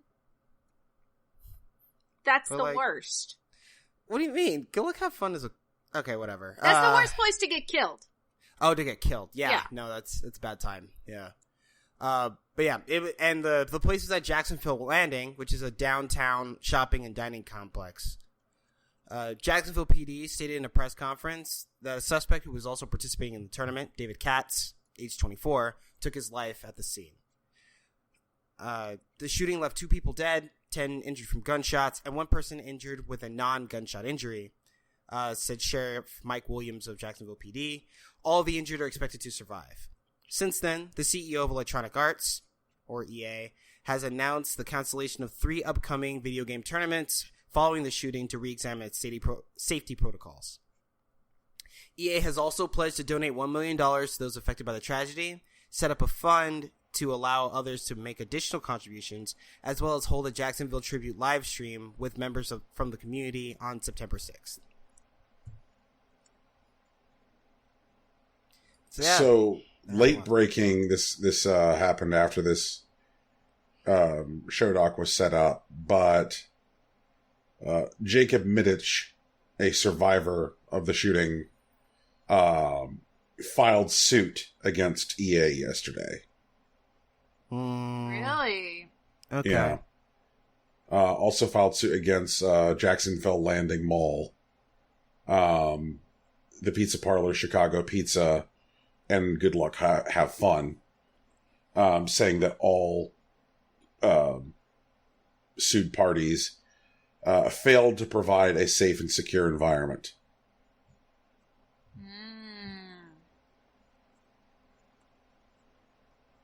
So, EA did respond to Kotaku when Kotaku reached out to EA about the lawsuit. Mm-hmm. And their response simply said, at this time, we are fully focused on supporting the victims and all those affected by this tragic event. So the lawsuit calls Jacksonville Landing Mall a hub of dangerous, violent, and too often deadly activity, cites some stabbings and a couple previous shootings at the mall, that were within the last couple of years.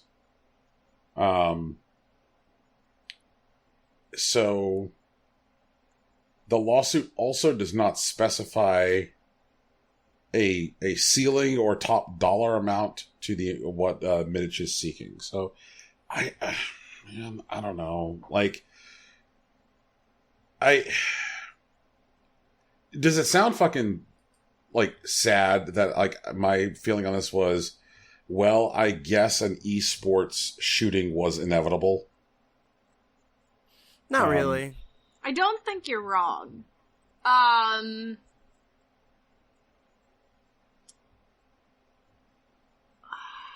hate this. I hate this. Yeah. I'm so tired. Like, honestly, what we need is some common sense gun rules. And I don't know why we can't have those. You know? I don't understand why we can't, like, some basic rules that are obvious, that should be obvious to understand. People with violent tendencies or violent past shouldn't have a gun. People who are seeking mental health treatment for conditions that can leave them violent in the presence of themselves or others shouldn't have a gun. You know? Okay. I hate talking about shooters in this particular scenario.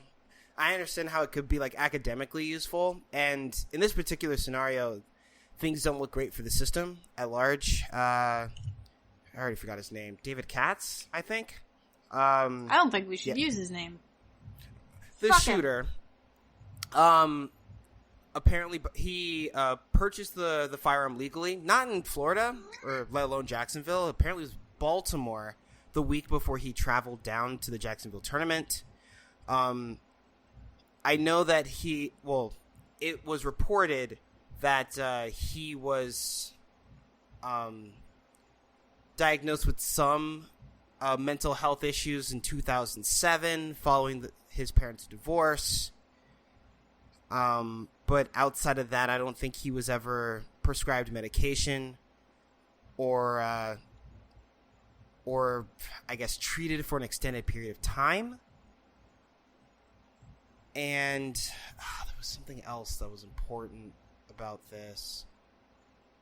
The guy, well, I mean, competitors have known him to be, like, a little off. I hate saying that. I'm deleting that. Pretend I didn't say it. Okay.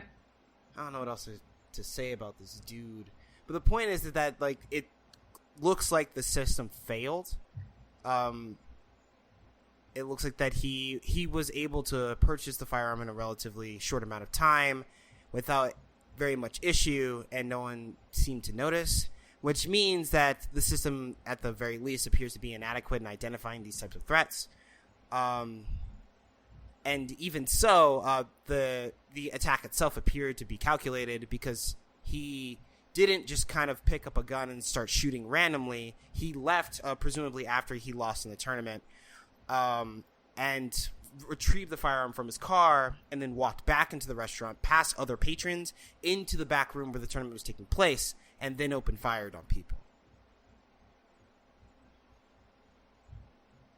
Ugh.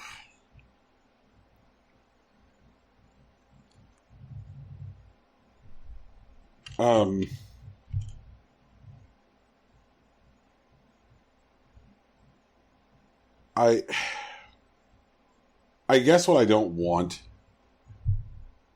and I feel like this is one of those things which will make some people feel good and some people will say that they understand why, is I don't want people trying to get into PAX having to take off their shoes, take off their belt, and step through a body scan machine. You know, like I don't want us to surrender our public places. And like one of the first things that seemed to come out of this was, like this weekend is Dragon Con in Atlanta. Right. It's one of the biggest cons in the country. Yeah. And like, Dragon Con was like, after this happened was like, we're examining our safety protocols. And then like PAX is this weekend too. And PAX is like, we're examining our safety protocols. And I think that the reality is that in most cases, your safety protocols are adequate, and that the problems are not with your facilities or events. It's the it's problem is good with that, people. Yeah, the problem is people, not places. And I guess that one of the reasons people are willing to go along with it is that, like, they're like, well, if we're not going to fix the people, then, maybe the places can shoulder the burden. And I feel like that's a wrong reaction after a point. It's just like, it just doesn't fucking work. We gotta fix the people. And if we're not willing to fix the people, we need to make it harder for them to get stuff like this. Yeah. And like, I don't want to be like, you can have your guns. Like, I don't care if you have your gun. I don't want a gun. That's just my opinion. But at the same time, if you want to have the right to be able to potentially take someone's life, I feel like you have to be responsible enough to have that right.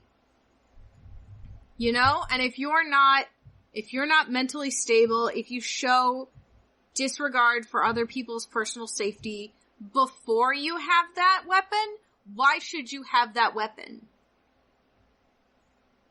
And why is that okay? Why are so many people okay with that? I don't understand. Like, this is gonna be my hot take. This is the hill I'm gonna die on. Like, and someone's probably gonna fucking shoot me on it. But, jeez, that's it. Like, I feel like part of the problem is that people have been so weaponized and so trained to react to discussion of the idea of, gun training or gun control, with the idea that what that is actually is coded language for gather and melt the guns, because that's what political action committees would have them believe. Because political action committees aren't going to get those people to be one-issue voters unless they convince all the gun owners that when somebody says, gun safety training or gun legislation, what they actually mean is gather and melt down all the guns. No, I don't want to gather and melt down your gun. I don't care. You can have a gun just as long as you're, like, with anything else that you can properly use it. We have driver safety training. Why don't we have gun safety training? Yeah, there's not a state in the union where you don't get to get behind the yoke of an aircraft and take your pilot's license test without less than 100 hours of training time. Like, that is the minimum to fucking fly a plane to take the test. Like how many hours of training do you have in? Like, do you have logged? 99. Well, you can take your test an hour from now. Like, so I don't understand. Like, there's all of these, fundamentally dangerous pieces of equipment. Like, a car is fundamentally dangerous. And that is why when people display an increasing inability to operate it, or a lack of fundamental understanding of the execution of what's required, that we take their driver's licenses from them. Mm-hmm. It happens increasingly less so, but I definitely remember being of an age where, there were relatively frequent news stories about, like, today, Ethel Lee Marbury drove her gigantic Pontiac into the A&P.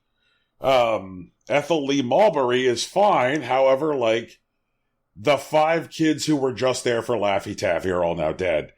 Ethel Lee said, I thought I was in the drive-thru at McDonald's.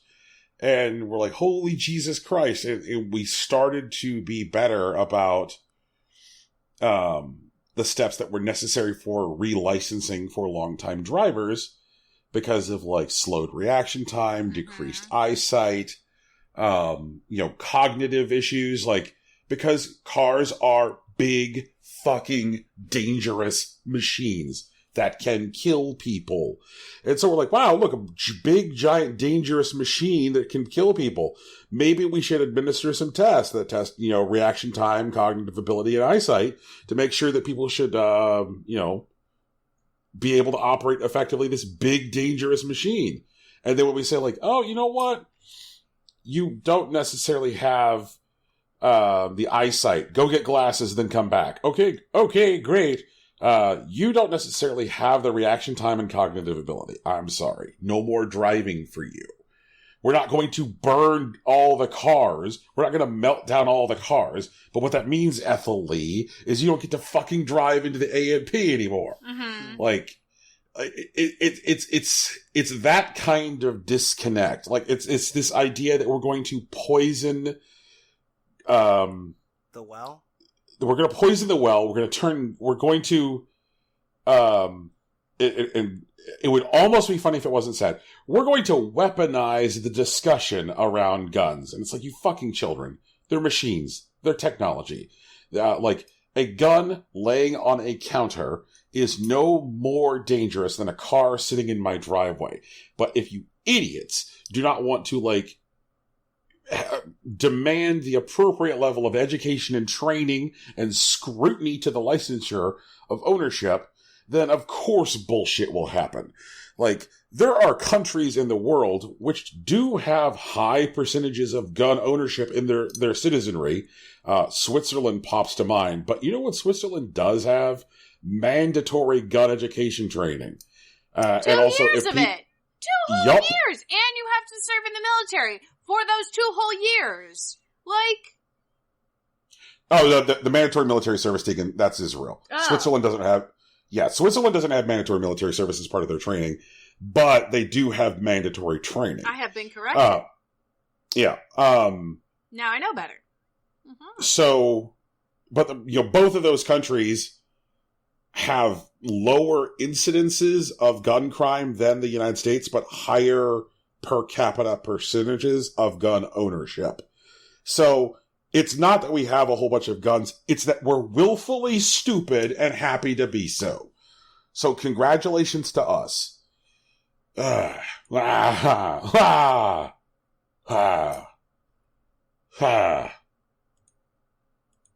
Fuck me.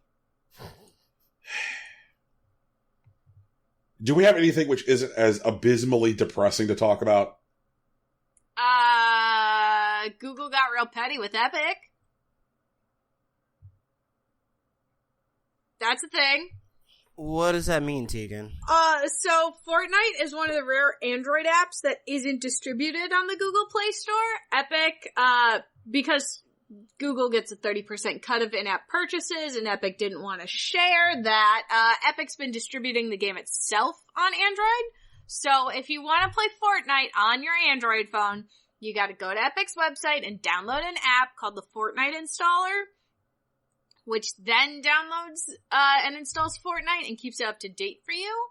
But, there's this distribution method gives you, some security risks,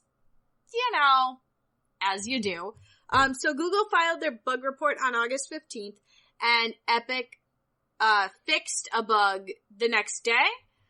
And so, Epic just moved the default storage directory from public external storage to private internal storage. Easy fix. And Epic asked that Google not tell anybody about the bug for 90 days, but Google's security disclosure policy states, quote, "We notify vendors of vulnerabilities immediately, with details shared in public with the defensive community after 90 days or sooner if the vendor releases a fix." And so since Epic fixed that bug after a day, the or sooner part of the policy kicked in, and Google waited 7 days after the fix to go public. So Epic wasn't happy with Google's decision. The Epic CEO Tim Sweeney sent the following comments to Mashable. Epic genuinely appreciated Google's efforts to perform an in-depth security audit of Fortnite immediately following our release on Android and share the results with Epic so we could speedily issue an update to fix the flaw they discovered. However, it was irresponsible of Google to publicly disclose the technical details of the flaw so quickly while many installations had not yet been updated and were still vulnerable. The Epic security engineer, at my urging, requested Google delay the public disclosure for the typical 90 days to allow time for the update to be more widely installed. Google refused. Google's security analysis efforts are appreciated and benefit the Android platform. However, a company as powerful as Google should practice more responsible disclosure timing than this and not endanger users in the course of its counter PR efforts against Epic's distribution of Fortnite outside of Google Play. Google wants developers to use Google Play because it makes money for Google and because its quote-unquote curated store is safer for users. Epic wants to prove it can sidestep the Play Store without harming users, so the bug disclosure definitely harms Epic and helps Google. So, pettiness abound. Just another reminder, corporations are not your friends. Corporations want your money. Yep. I don't know. Fuck Epic, fuck Google. Just this reminds me a lot of when that Steam Link app went up on the Apple Store and then Apple pulled it down less than 12 hours later because they're like, there are additional concerns that we had not yet identified at the time of initial distribution. And it was because Apple identified that people could make purchases on Steam through the app and they weren't not getting a cut. Mm-hmm. So I get what Google's doing. Fuck them. Also, calling the Google Play Store curated, is like saying my dog is like a horse because it has 4 legs. And a tail. Yep. The Google Play Store has the rare distinction of possibly being the only game marketplace I can think of that is as big a shit show as Steam. Do you guys remember last year when somebody created fake bootleg Cuphead and put it on the Google Play Store? No. Yep. Somebody ripped the assets out of Cuphead and then created a bootleg version of Cuphead that was up on the Google Play Store for a full day before they got it down. They had already received a cease and desist from Cuphead's developers, and they're like, we'll get to it. The Google Play Store only cycles things every hour. They don't have... I know that there aren't people that, are on Google's payroll that, cycle through the store every day. But if I remember correctly, they got the cease and desist in 24 hours and went down. Because that's how quickly Google Play cycles. No, that's how quickly they move when it's a company that small. There have been times that Google has received cease and desists and moved much more quickly. Their whatever, we have more money than you response speed is an hour. When they got a cease and desist from Apple because somebody had created a virtual machine that could run an older version of iOS inside of a shell on an Android box, and Apple served them, they had that shit down in 20 minutes. So, the impunity with which these companies act, I get it, Epic. You don't want to run your shit through the Google Play Store so you can keep all the money. But desiring to keep all the money is the thing which is likely preventing crossplay on the fucking PlayStation right now.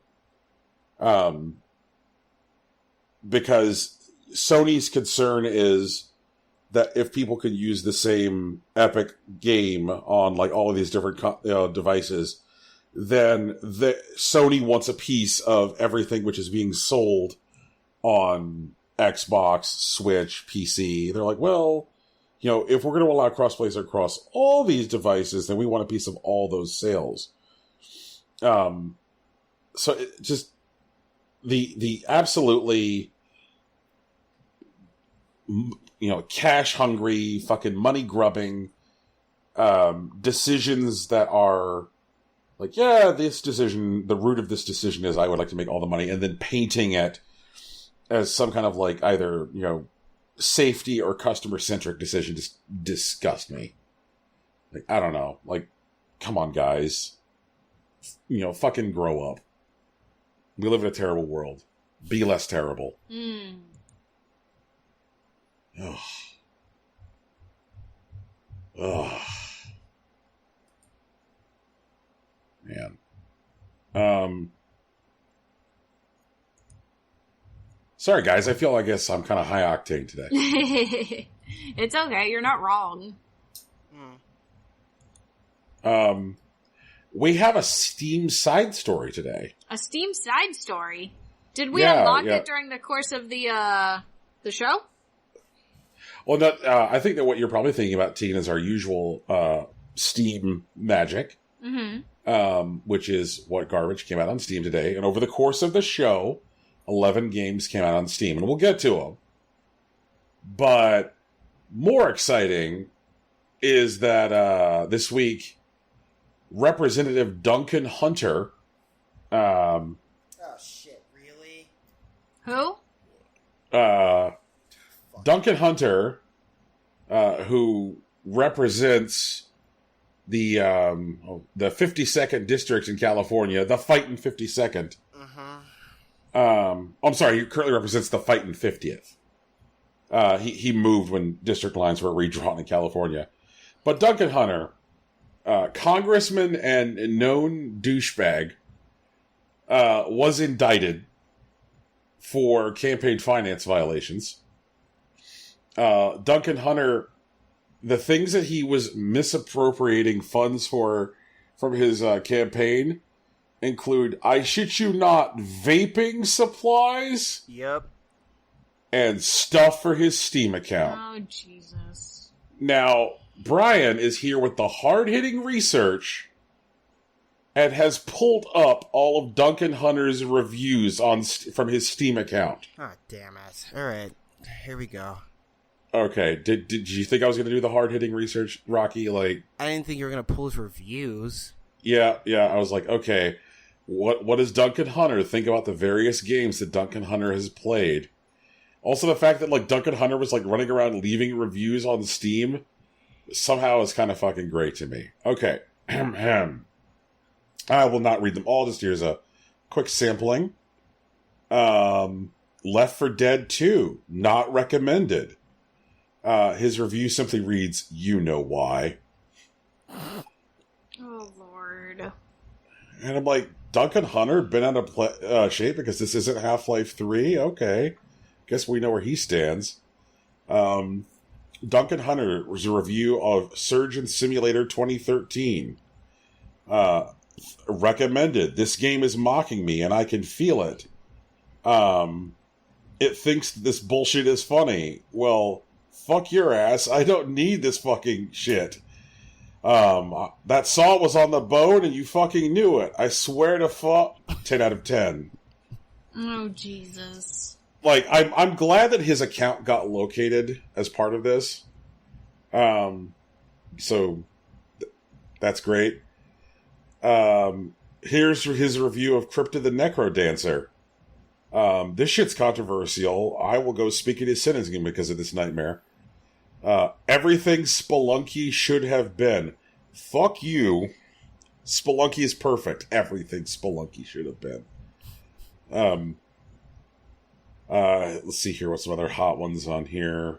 Oh, okay. City Skylines. Recommended 9.9 hours on record. If that sewer backs up one more time, I swear to fucking God. Let's see here. What's that? They let this guy be a congressman?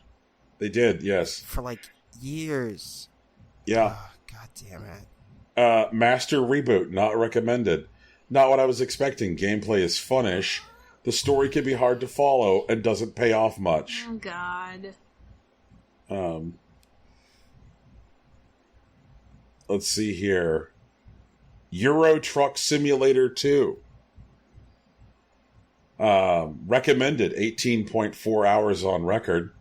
Always loved driving as a stress reliever. I had to sell my car to afford school, and this game helped through a lot of hard times. Disclaimer, I suck shit at this game.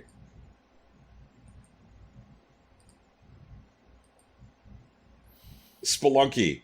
Don't let the cutesy aesthetic fool you. This game is brutal. Mechanics you could have cleaned up, but they seem a little unresponsive. You piece of human trash. Fucking loser. Half-Life 2 Episode 2, not recommended. 25 hours on record. Alright, dude. Thanks for the 10-plus year cliffhanger, shitheads. Oh my God. Wow. Duncan Hunter is a child. Yeah. Let's see here. Gone Home. Wait. What if he is actually a child? What if he's like the kid from Big, but somehow he became a congressman? Oh, I kind of could believe that. Gone Home. Short, to the point, with a fascinating story. Show developers we care about storytelling. Vote with your wallet. Well, apparently he was willing to vote with his campaign's wallet. Let's see here. Jazz Punk. 41 hours on record. It's hilarious and fun. You can beat it in an hour or spend 3 days dissecting it. It'll reward it however you play it. Witness the insanity yourself. Jazz Punk is not a good video game. It fucking isn't. Oh, Mad Max. Here we go. 116 hours on record. Mad Max. Fuck off. No way. No human being on this fucking planet played Mad Max for 116 hours. That's... Okay, whatever. It's fine. I'm over it. I'm done with this dude. Yeah, so this is the guy who, while sitting in a congressional hearing on whether or not there should be a federal level ban on vaping on aircraft, sat in the hearing vaping. Please don't vape on aircrafts. My asthma cannot take it. Fuck's sake. When there's too much water and vapor in the air, I can't breathe. What the fuck? This guy's an asshole. No, he's thoroughly an asshole. Through and through. He is an asshole-covered asshole with asshole filling. Grand Theft Auto 5, 308 hours on record. Mm-hmm. It recommended. Entire review. It's alright. Fuck you! Are you kidding? Fuck this guy. 308 hours on record. It's alright. That's the kind of review I hope he goes to jail leave. forever. Amazing. Is Duncan Hunter the new number one enemy of this show? Dude, fuck this guy. Wait, who else do we have? Who's on that list again? I feel like it's a rarefied list. I feel like Tegan wants to add fucking Hardbody to it after today. It was attacked. Tegan's never gotten along with Hardbody, man, but he's fine. Oh, he has a review that has been removed by Steam. Uh-huh. Oh, jeez. This review has been banned and removed from review calculation for violating Steam's terms of service. Okay. It can no longer be modified by the reviewer. It's his review of Tron Runner. Alright. Either announce Tron 3 or quit teasing me, you blithering cunts. So that's our Steam side story for today. I hate this guy. Oh, Lord. Fucking Duncan Hunter. So we have 11 new games on Steam today, which came out in the space of 2 hours. They include games like Spellwake. You probably would like it if you like Spellwake. It looks bad. It's a action RPG.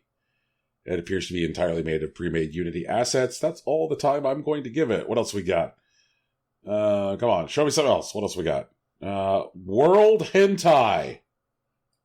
No, thank you. 1 in 8. I'm calling it again. 1 in 8 every time, without fail. Fucking Steam.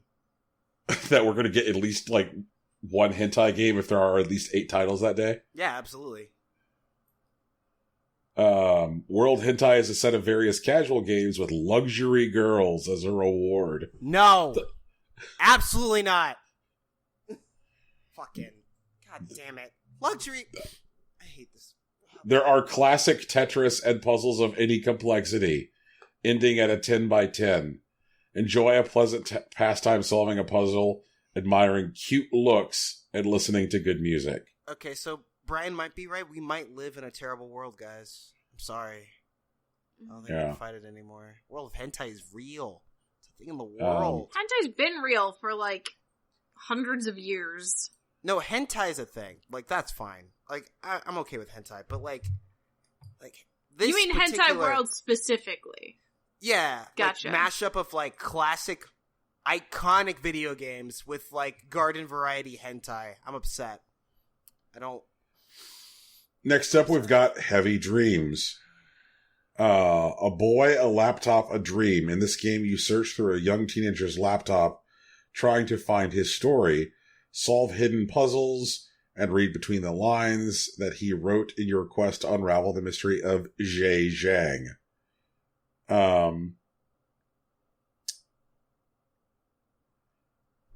Is it a visual novel? It appears to be a desktop game. So it's like the entire game interface is like a mid-90s computer desktop. So it's one of those. Okay. Yep. Game is currently free. Will become $3 on September 15th. Next up is Sharp. Boot up and navigate a fractured digital world to uncover valuable data hidden amongst traps and viruses. Apparently this is communicated abstractly because it does not look like that. See here. Next up we have Hentai Shooter 3D. Oh my god. First-person shooter with the spirit of the good old days. No. So someone... Oh, my fucking Christ. So... Alright, this is what I'm linking you guys to. I'm sorry. But I kind of need your unbidden rage. No. Why? Because I need your unbidden rage. I don't want to get mad at Steam. I already hate them. Please look at your gun in this game. No, I don't like this.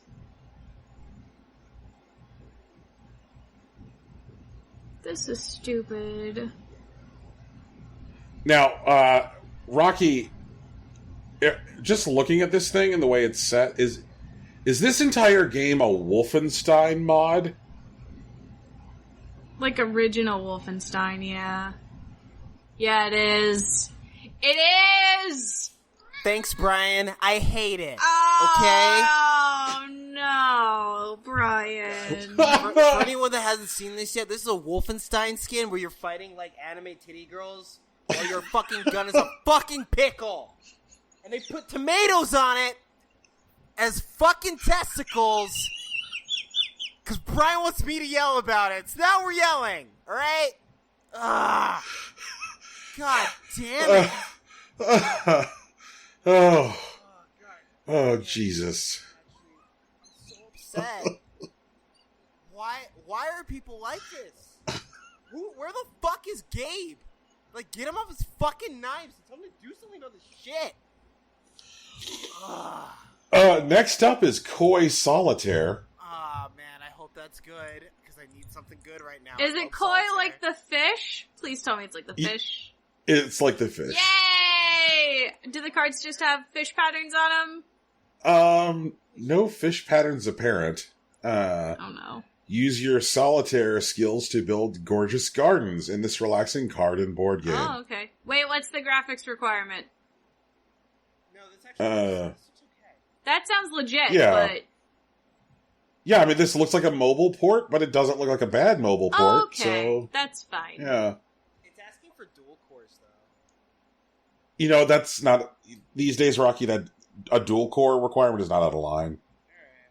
You know, like with... I don't think that Samsung or Apple even sell phones anymore that aren't dual cores. Yeah, true. Alright. Next up is Super Shopper. Fast-paced shopping game that will test your reflexes. For just a second, I thought this was another Wolfenstein mod, but thankfully no. But it looks like garbage. It appears to be a physics simulator that occurs in a single room, and that's it. And it's just like, you're this shopping cart. There doesn't appear to be too much to actually do in here. It just looks like you drive the shopping cart around, and then stuff like spontaneously gets added to the shopping cart. And that's it. That's the game. Thanks. What else we got? We also got Danger Room VR. A short and frenetic VR game. Players will have to master their reflexes and skills to reach the goal. Try to collect as many knowledge balls as possible, while avoiding multiple traps awaiting you. Oh, God. Alright. Nothing too noteworthy here. I mean, we're Rocky, what would you say the ratio is? Like you said, you know, hentai is 1 in 8. Mm-hmm. What's the VR trash ratio? It's actually surprisingly lower. I'd say 1 in, 14? Maybe 1 in 20? Okay. Next up is Rogue Party. Soul-crushing bosses, epic loot, and powerful magic await 1 to 4 rogues foolish enough to take on the Dungeon of Doom. And this looks like the kind of thing that would make Sach really mad. I mean, it does look astonishingly bad. Yeah. I just like the things that like, its specific brand of awfulness seems like it would fucking trigger him hard just based on when he was here. So, Sach, if you looked up Rogue Party, I'm sorry. It's like 3D, this, camera is, awful. Yeah. Like, nothing has any kind of, decent texture on it. It's super not good. Next up is Chicken VR. Please be Nope. No, be a bad Nope. game. Be an absolute trash fire. Tegan's wish comes true. Yay! It's the only one. Wow, oof. God, this is... Oh. And lastly, and kind of appropriate just based on our feelings around the hentai game, our final title today, Trip in Hell. A survival shooter game in which you must kill many zombies as possible and hold out incoming hordes of the dead. It's available to get in the action in a 4 co-op mode. Don't forget that, boy. Says that in the description. Okay, so I just want to read the first sentence about this game. It reads, 2019. Bioterrorists have created a dangerous biological weapon and began distributing it as a cheap food additive. It's just, what the fuck? Why are these people... And it's just super edgy. Yeah, this is some hard edgelord bullshit here. Yeah. I also like how his sentences just keep going until he runs out of gas. The robots found devastation and some strange creatures instead of people. The creatures were very hostile and were killing every single one standing in their way. Like, there were at least 3 different places you could have buttoned that up, sir. Oh, yeah, but the following sentence is actually amazing. The robots came to the only obvious decision: shoot to kill in order to survive. Like, what the fuck? Please stop. Yep. You play as a robot that landed on the Earth, and you gotta kill as many zombies as possible. Also, there is a co-op mode. You can play with your friends. Maximum 4 people on one server. Like, read a book, man. Shit. Why does this require a third-party EULA? Dun, dun, dun! So, like, I don't know. Maybe there's, like, explicit content that they don't want to get roasted for?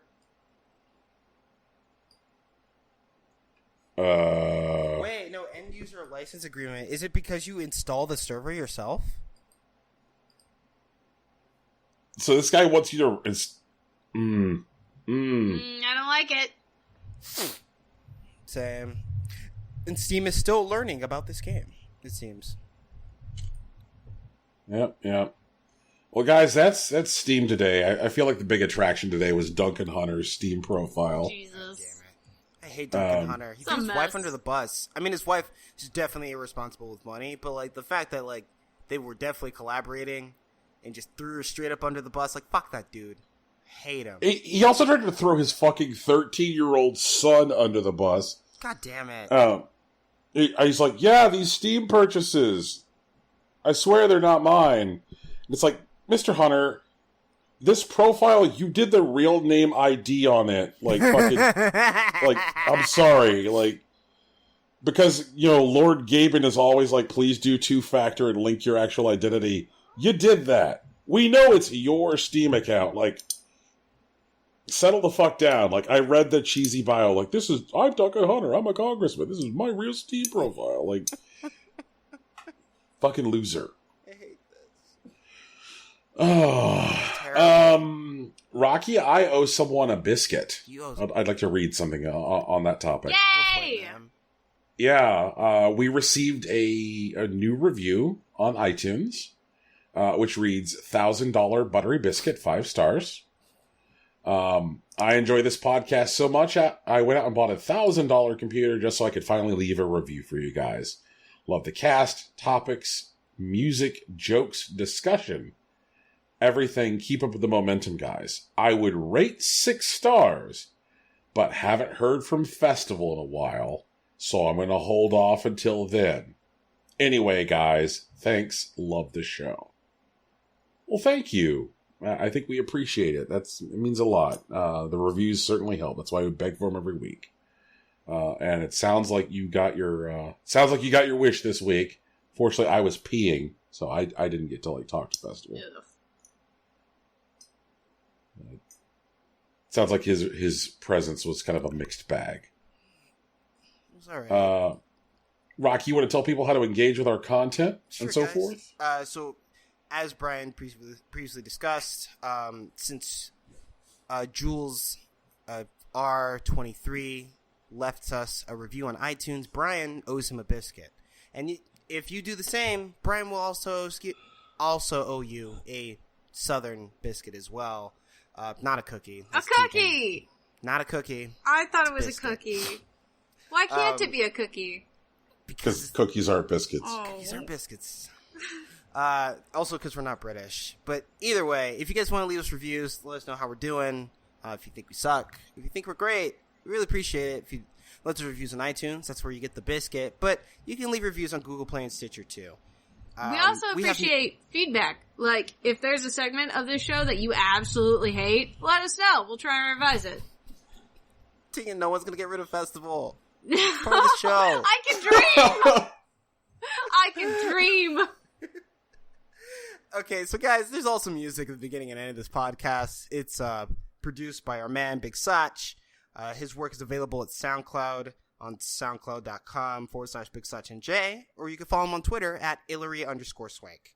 We also have a Discord. It's Impossible Coin. It's on all the social media, the Facebook, the Twitter, and the Tumblr. And we stream sometimes. I usually do Monster Hunter Mondays, and Brian does stuff on Fridays. Brian's also starting his new job, so we might be getting a different schedule that we have to figure out. But yeah, that is definitely going to happen, and we will keep you posted. All right. Well, guys, I think that wraps it up. Woo! Peace. Bye. Later.